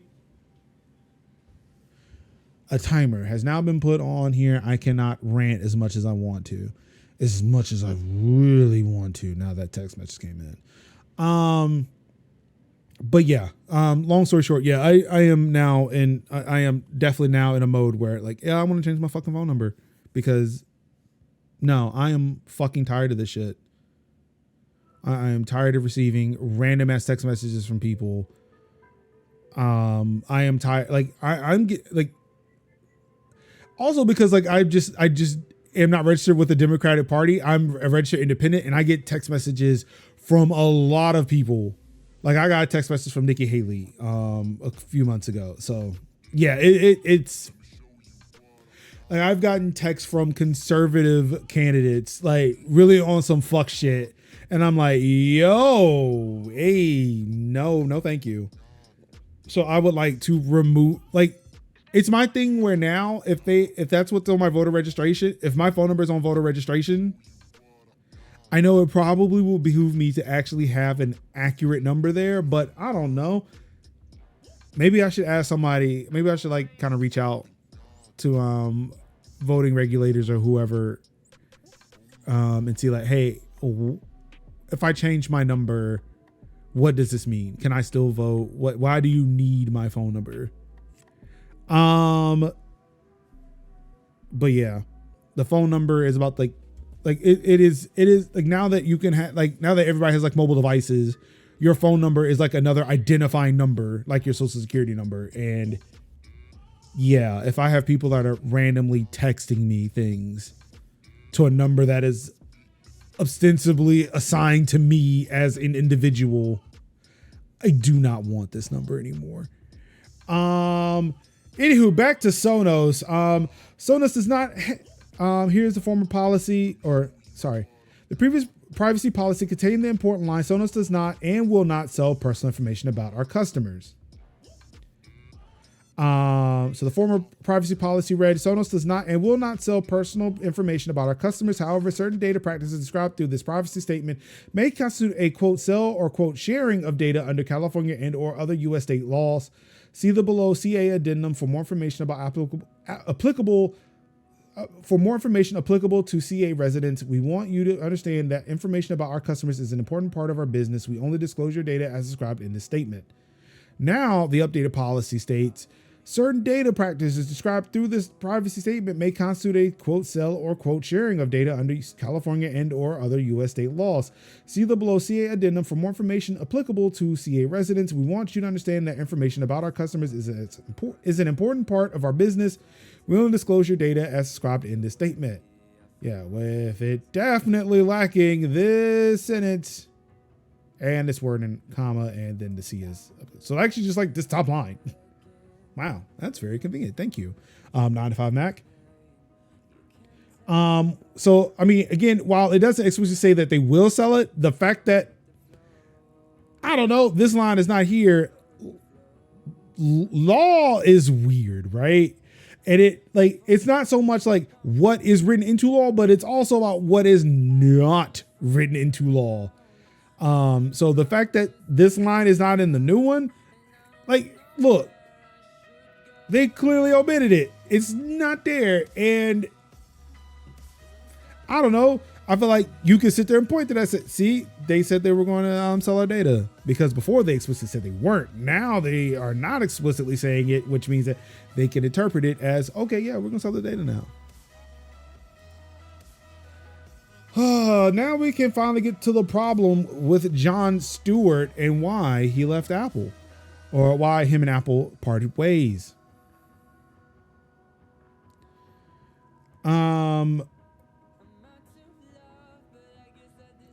Let's see, on the latest episode of Matt Bellani's podcast, The Town, Jon Stewart was on to talk about a range of issues, but a major focus was the genesis and abrupt end of his Apple TV Plus series. The Daily, this is from Jon Stewart. The Daily Show had always been a little bit more about the weather. We were kind of every day in there, and the genesis of the problem was more about what if we looked at it more as climate systems. What causes the weather? How does these things arrive? And I felt invigorated again by it. Just there was something about changing that perspective and looking at it from this slightly askew place that felt revelatory to me and kind of excited me again. And that was the Apple show. And then Apple said, we will prefer you not to do that. And then I said, oh, no, but I'm excited again. And they were like, yes, we are, less though. And so we had some disagreements about the direction of it and tone of it, the subject matter, etc.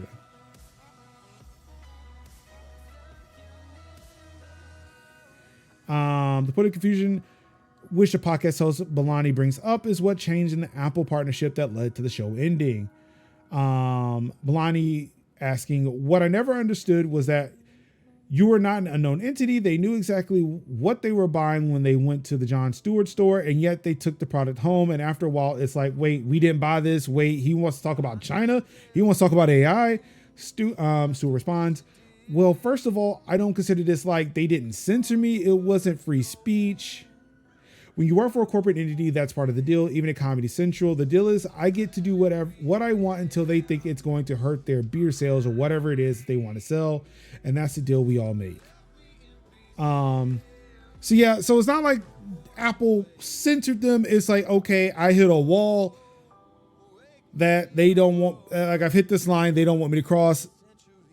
Okay, this is a little constricting. You know what? Maybe we're just done here.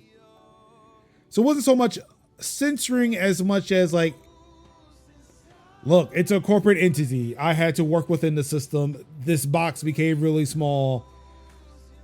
So you know what?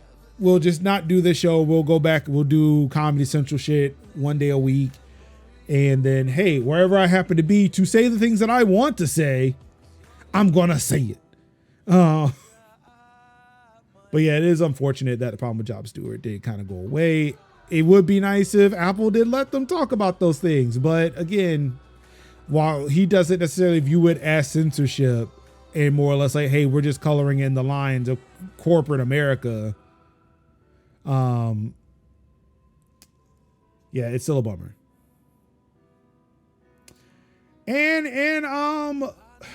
exploit news, Asus has released a new firmware update that addresses a vulnerability impacting 7 router models that allow remote attackers to log into devices. The flaw tracked at CVE 2024-3080 with a CVSS v3.1 score of 9.8 critical. Sorry, my eye itch now, so I can't read anything. Talk amongst yourselves. Is an authentication bypass vulnerability allowing unauthenticated remote attackers to take control of the device. Excuse me. This affects the XT8 and XT8 V2 or the Zen Wi-Fi AX8 X8. Jesus. The Zen Wi-Fi AX XT8 and XT8 V2 Wi-Fi routers. The and 5 yeah, okay, that math makes sense. And 5 RT routers, the AX88U, the AX58U, the AX57, the AC6U, and the AC68U. Luckily, well, actually, no. Wait a second.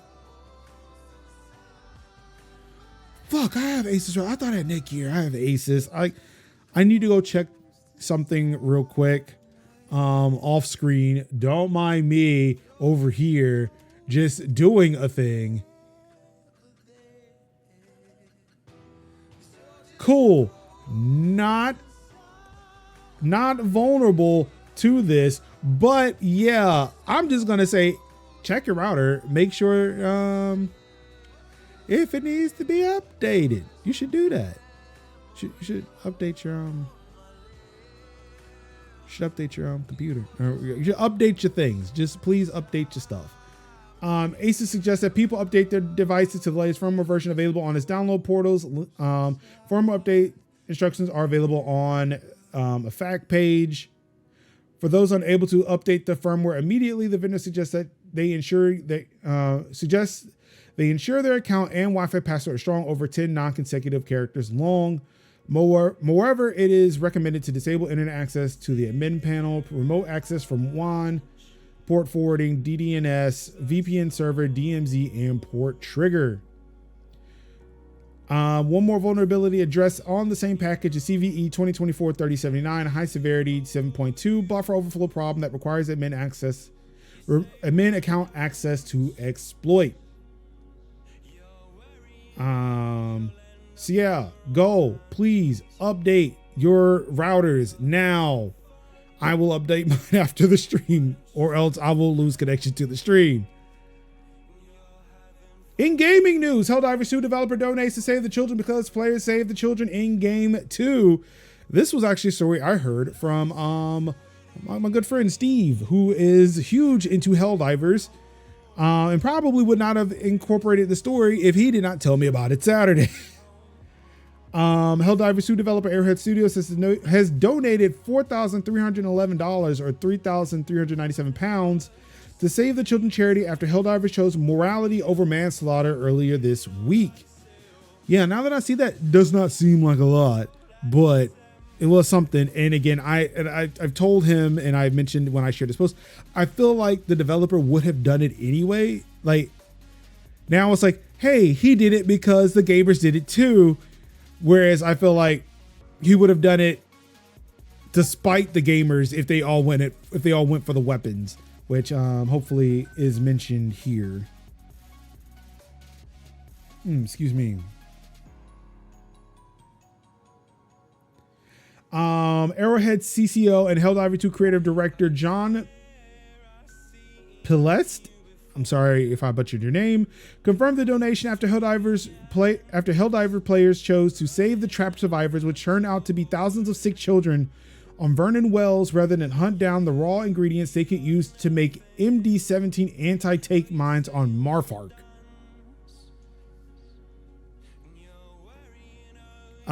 Let's see. Why $4,311 exactly? Well, that's because Helldivers managed to save 4,311 in-game children, which turned into a charity donation to save real-life children too. Again, I feel like you could have multiplied that by like 10 or something like that and had a bigger impact. But you know what? Hey, it's a donation that probably would not have been made otherwise if this in-game event wasn't happening. I still feel like because of the in-game event, well, I don't know if you're tying it to a specific number of children that were saved. Maybe more could have been donated if more people didn't go for the raw materials, or if more people went to save more children. It seems like it was tied to the number. So I don't know. Since the Helldivers 2 community chose to save the children, Arrowhead Game Studios does the same. We have made a donation to, well, save the children. Great job, divers.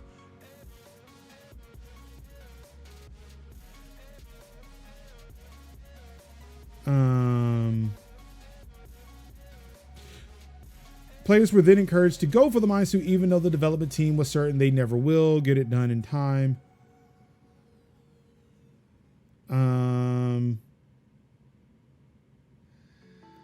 It can't apparently, yeah, some with story mode. I don't know. I feel like whatever that game is, it's a story mode already. Do you?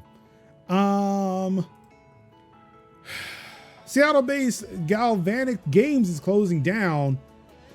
Wizard with a Gun developer Galvanic Games is closing down. In a statement posted to Seattle-based studio's social media channels, president and founder Patrick Morgan said the announcement was made with a heavy heart and the irony of spending a decade building their ideal team only for it to end after the team's most productive year.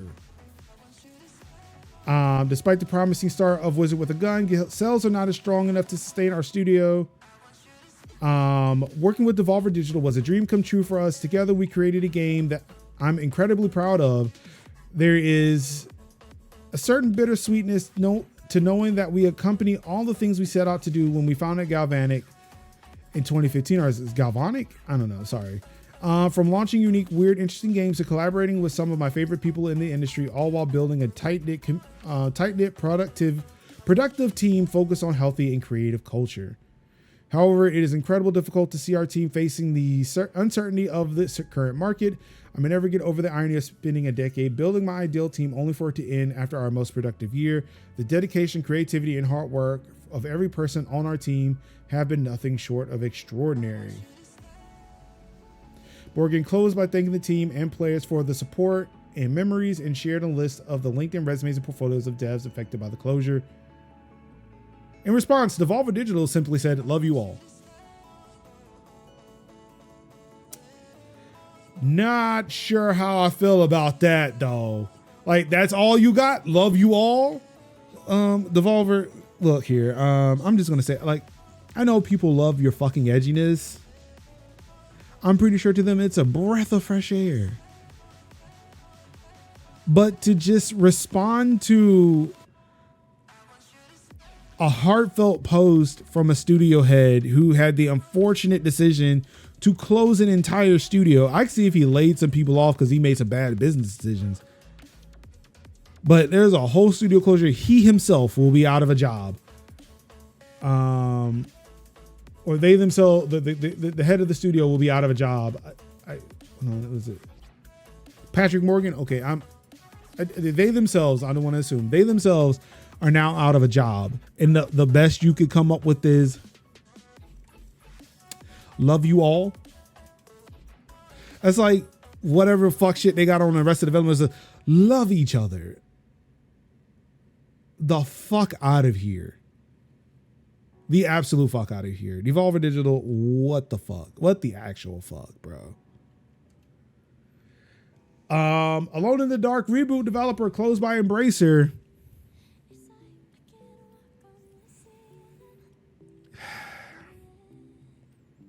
Just when we thought we were out, they pull us back in.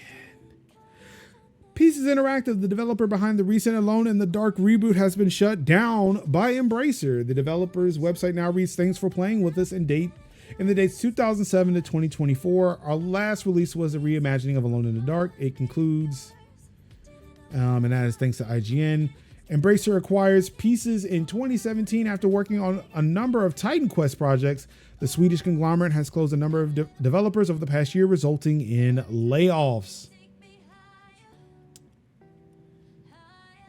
Again, can we arrest the people who own Devolver? I mean, not Devolver, but Embracer. Can there not be criminal charges brought against these people for buying up all of these companies, all these development studios, all these people, and then just eliminating their jobs in like the last 3 years? And actually like the last year alone. This is criminal. I'm not even gonna say borderline. This is fucking criminal, and something should be done about it. I sure would wish somebody would. Like I would if I had the ability to do so. Something needs to be done here. Why are we not, like, I feel like instead of going to tech CEOs and figuring out like who's interfering with what, why are we not bringing in the CEOs of these tech companies who are committing massive amounts of layoffs when everybody points to the economy, says it's doing great? Like if the Republicans, like, look, GOP, I'm going to give you a free one. I'm going to give you a fucking free one on this one. This is not to say that I'm on your team. Most definitely, because I just really want the Democrats to understand when people say, when the working class is saying that, hey, the material conditions under the president you want us to vote for no matter what is fucking shit. We mean it. We're going to sit there, toss this one to the GOP because, you know, they're also there. But man, we really wish we were at the seat of the table too, or had AC, or, you know, could just burn this motherfucker down. So we can just build our own table and chairs, and fix the shit you broke. I will give this free one to the GOP. GOP, if you were looking for something to get Joe Biden for, maybe just ignore the stock market for a second. Just listen to those pundits who are saying the economy is doing great, but then look at everybody who is losing their jobs. You can look at just, I know you probably don't give two shits for video games because it's just made by the wokest people on the planet. But if the gaming industry, which is the top money making industry that the US has, and probably even the world, if that industry has laid off more people in 2024, like to this point, than all of 2023 from January 1st to December 31st,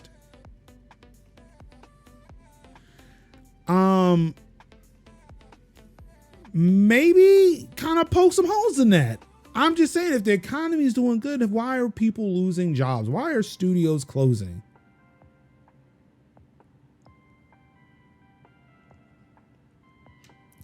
Is it because you want to sit there and bitch and complain about what's happening on these tech platforms only because of the fact that you know what the fuck is happening? You are very big friends with all those tech billionaires, all these gaming billionaires, but you want to complain about it anyway. They know what the fuck the deal is and they know what to say because you told them what to say, but you want to sit there and look strong on C-SPAN. You want those talking points on Fox News. Oh, and don't forget Democrats. Like I said, I gave them this piece of advice knowing what's actually happening. But you are not innocent in this too, because you are also friends with those billionaires. You know what the fuck is happening. You've coached them too. This is how you look liberal, but not so liberal. This is how you look conservative, but not so conservative. when you're answering our questions. So that way you just look completely nebulous. Nothing gets solved and we can move on, raking in all of these profits while laying off all these employees and while collecting every user's data who is using your platforms and playing your video games, while simultaneously burning us the fuck alive. Did I get it? Did I hit that door? Did I hit the nail on the head there? Yeah, I think I did. Like, I'm not one to toot my horn, but I'm learning to do that. And this is one of those times where I'm going to do that. I'm going to toot my own horn. I'm going to say, yes, I hit that right on the fucking head. But no, vote blue no matter who. And don't forget, Project 2025 fascism is already here, people. I just want to let you know.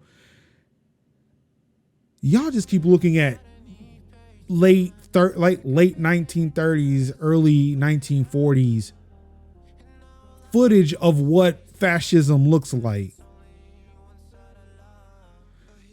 Y'all don't know what fascism looks under capitalism because you think capitalism is going to keep fascism away. No, that's not how that works, boo-boo. Capitalism is what is feeding the fascism because, you know, when you have to maintain profits, no matter what, you're going to get the people to do what you want them to do so you can keep the money in and keep the money rolling. How else will the rich continue to be rich when we continue to have less? They're going to force us to still do the thing. How does that make sense? How do you not get that? But we'll move on.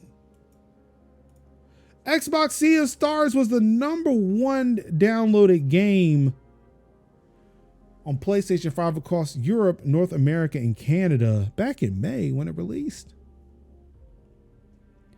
And again, people looking at Xbox sales and saying, you know what? Xbox needs to release a console. No, the fuck they don't. No, they don't.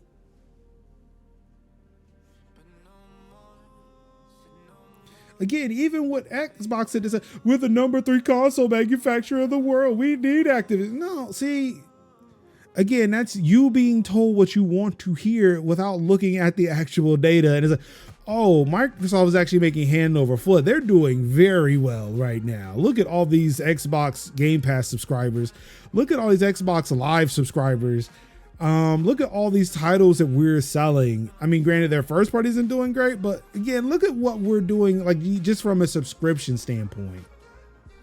Oh, and we're just going to put our games on other consoles now? Yeah. Consoles? I mean, sure, we could put one out there, but it'll just be like a Surface. We can care less about that. I mean, sure, we'd like to make some money on it because we didn't make it. It cost us money to make it. But I mean, really what we want to see was Windows so we can collect all that fucking data. Just yummy data. All that yummy data. That's all we want. Yeah. So again,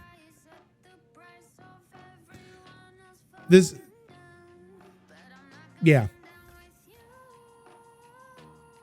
I still like it really baffles me when people are like, but the console, man, fuck the console. All right, looks like I hit it on time. I told him about like 20-30 minutes. Looks like I'm still within that sweet spot for lunch. So yeah, I'm gonna head on out. I'm going to go spend some time with the fam, probably do some stuff on this PC a little bit later, which means probably get rid of that D drive again to install another version of Linux. And see how that goes. But yeah, thank you everybody for tuning in. Really do appreciate it. Of course, this has been another episode of Tech Talk today for June 17, 2024. Sure, there's some other news stories that came out. Ooh, 55 stories, but I will check on that later. I will provide it to you tomorrow because I got places to be, things to do, people to see. Again, thank you all so much. Really do appreciate it. Of course, you all could have been anywhere in the world watching any stream in the world. You could have been could have been reading the tech and gaming news yourself, but you said no, thank you. We want to see how much of a dumpster fire it actually is, how much our U.S. government is fucking us over, and how much capitalism is ruining our lives. And for that, I say I'm sorry. I'm so sorry. I'm sorry you had to hear that from me, but somebody's got to tell you. I don't think a lot of people will. Somebody's got to. And all I've got left to say to that is, for one, nobody's going to protect us but ourselves. So please keep fighting, keep learning, keep studying, keep struggling for liberation. All of us. From the river to the sea, from sea to shining, from sea to shining sea, wherever, fight for your liberation, struggle for your liberation. And on top of that, I love you. Peace. How?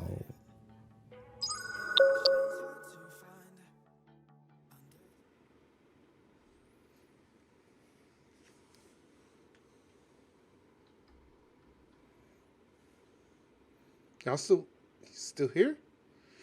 Anywho, thank you so much for tuning in to another video. Really do appreciate it.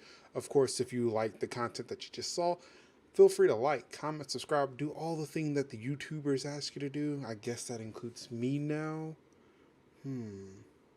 Anywho, yes, like, comment, subscribe. Really do appreciate it. Support the channel over Patreon, PayPal, whatever. Check out the links in the video. To anything else I might be pushing, hawking, I don't know. Did I sell out by now? I recorded this ages ago. Have I sold out? Let me know. But until then, I'll see y'all next time. Peace out.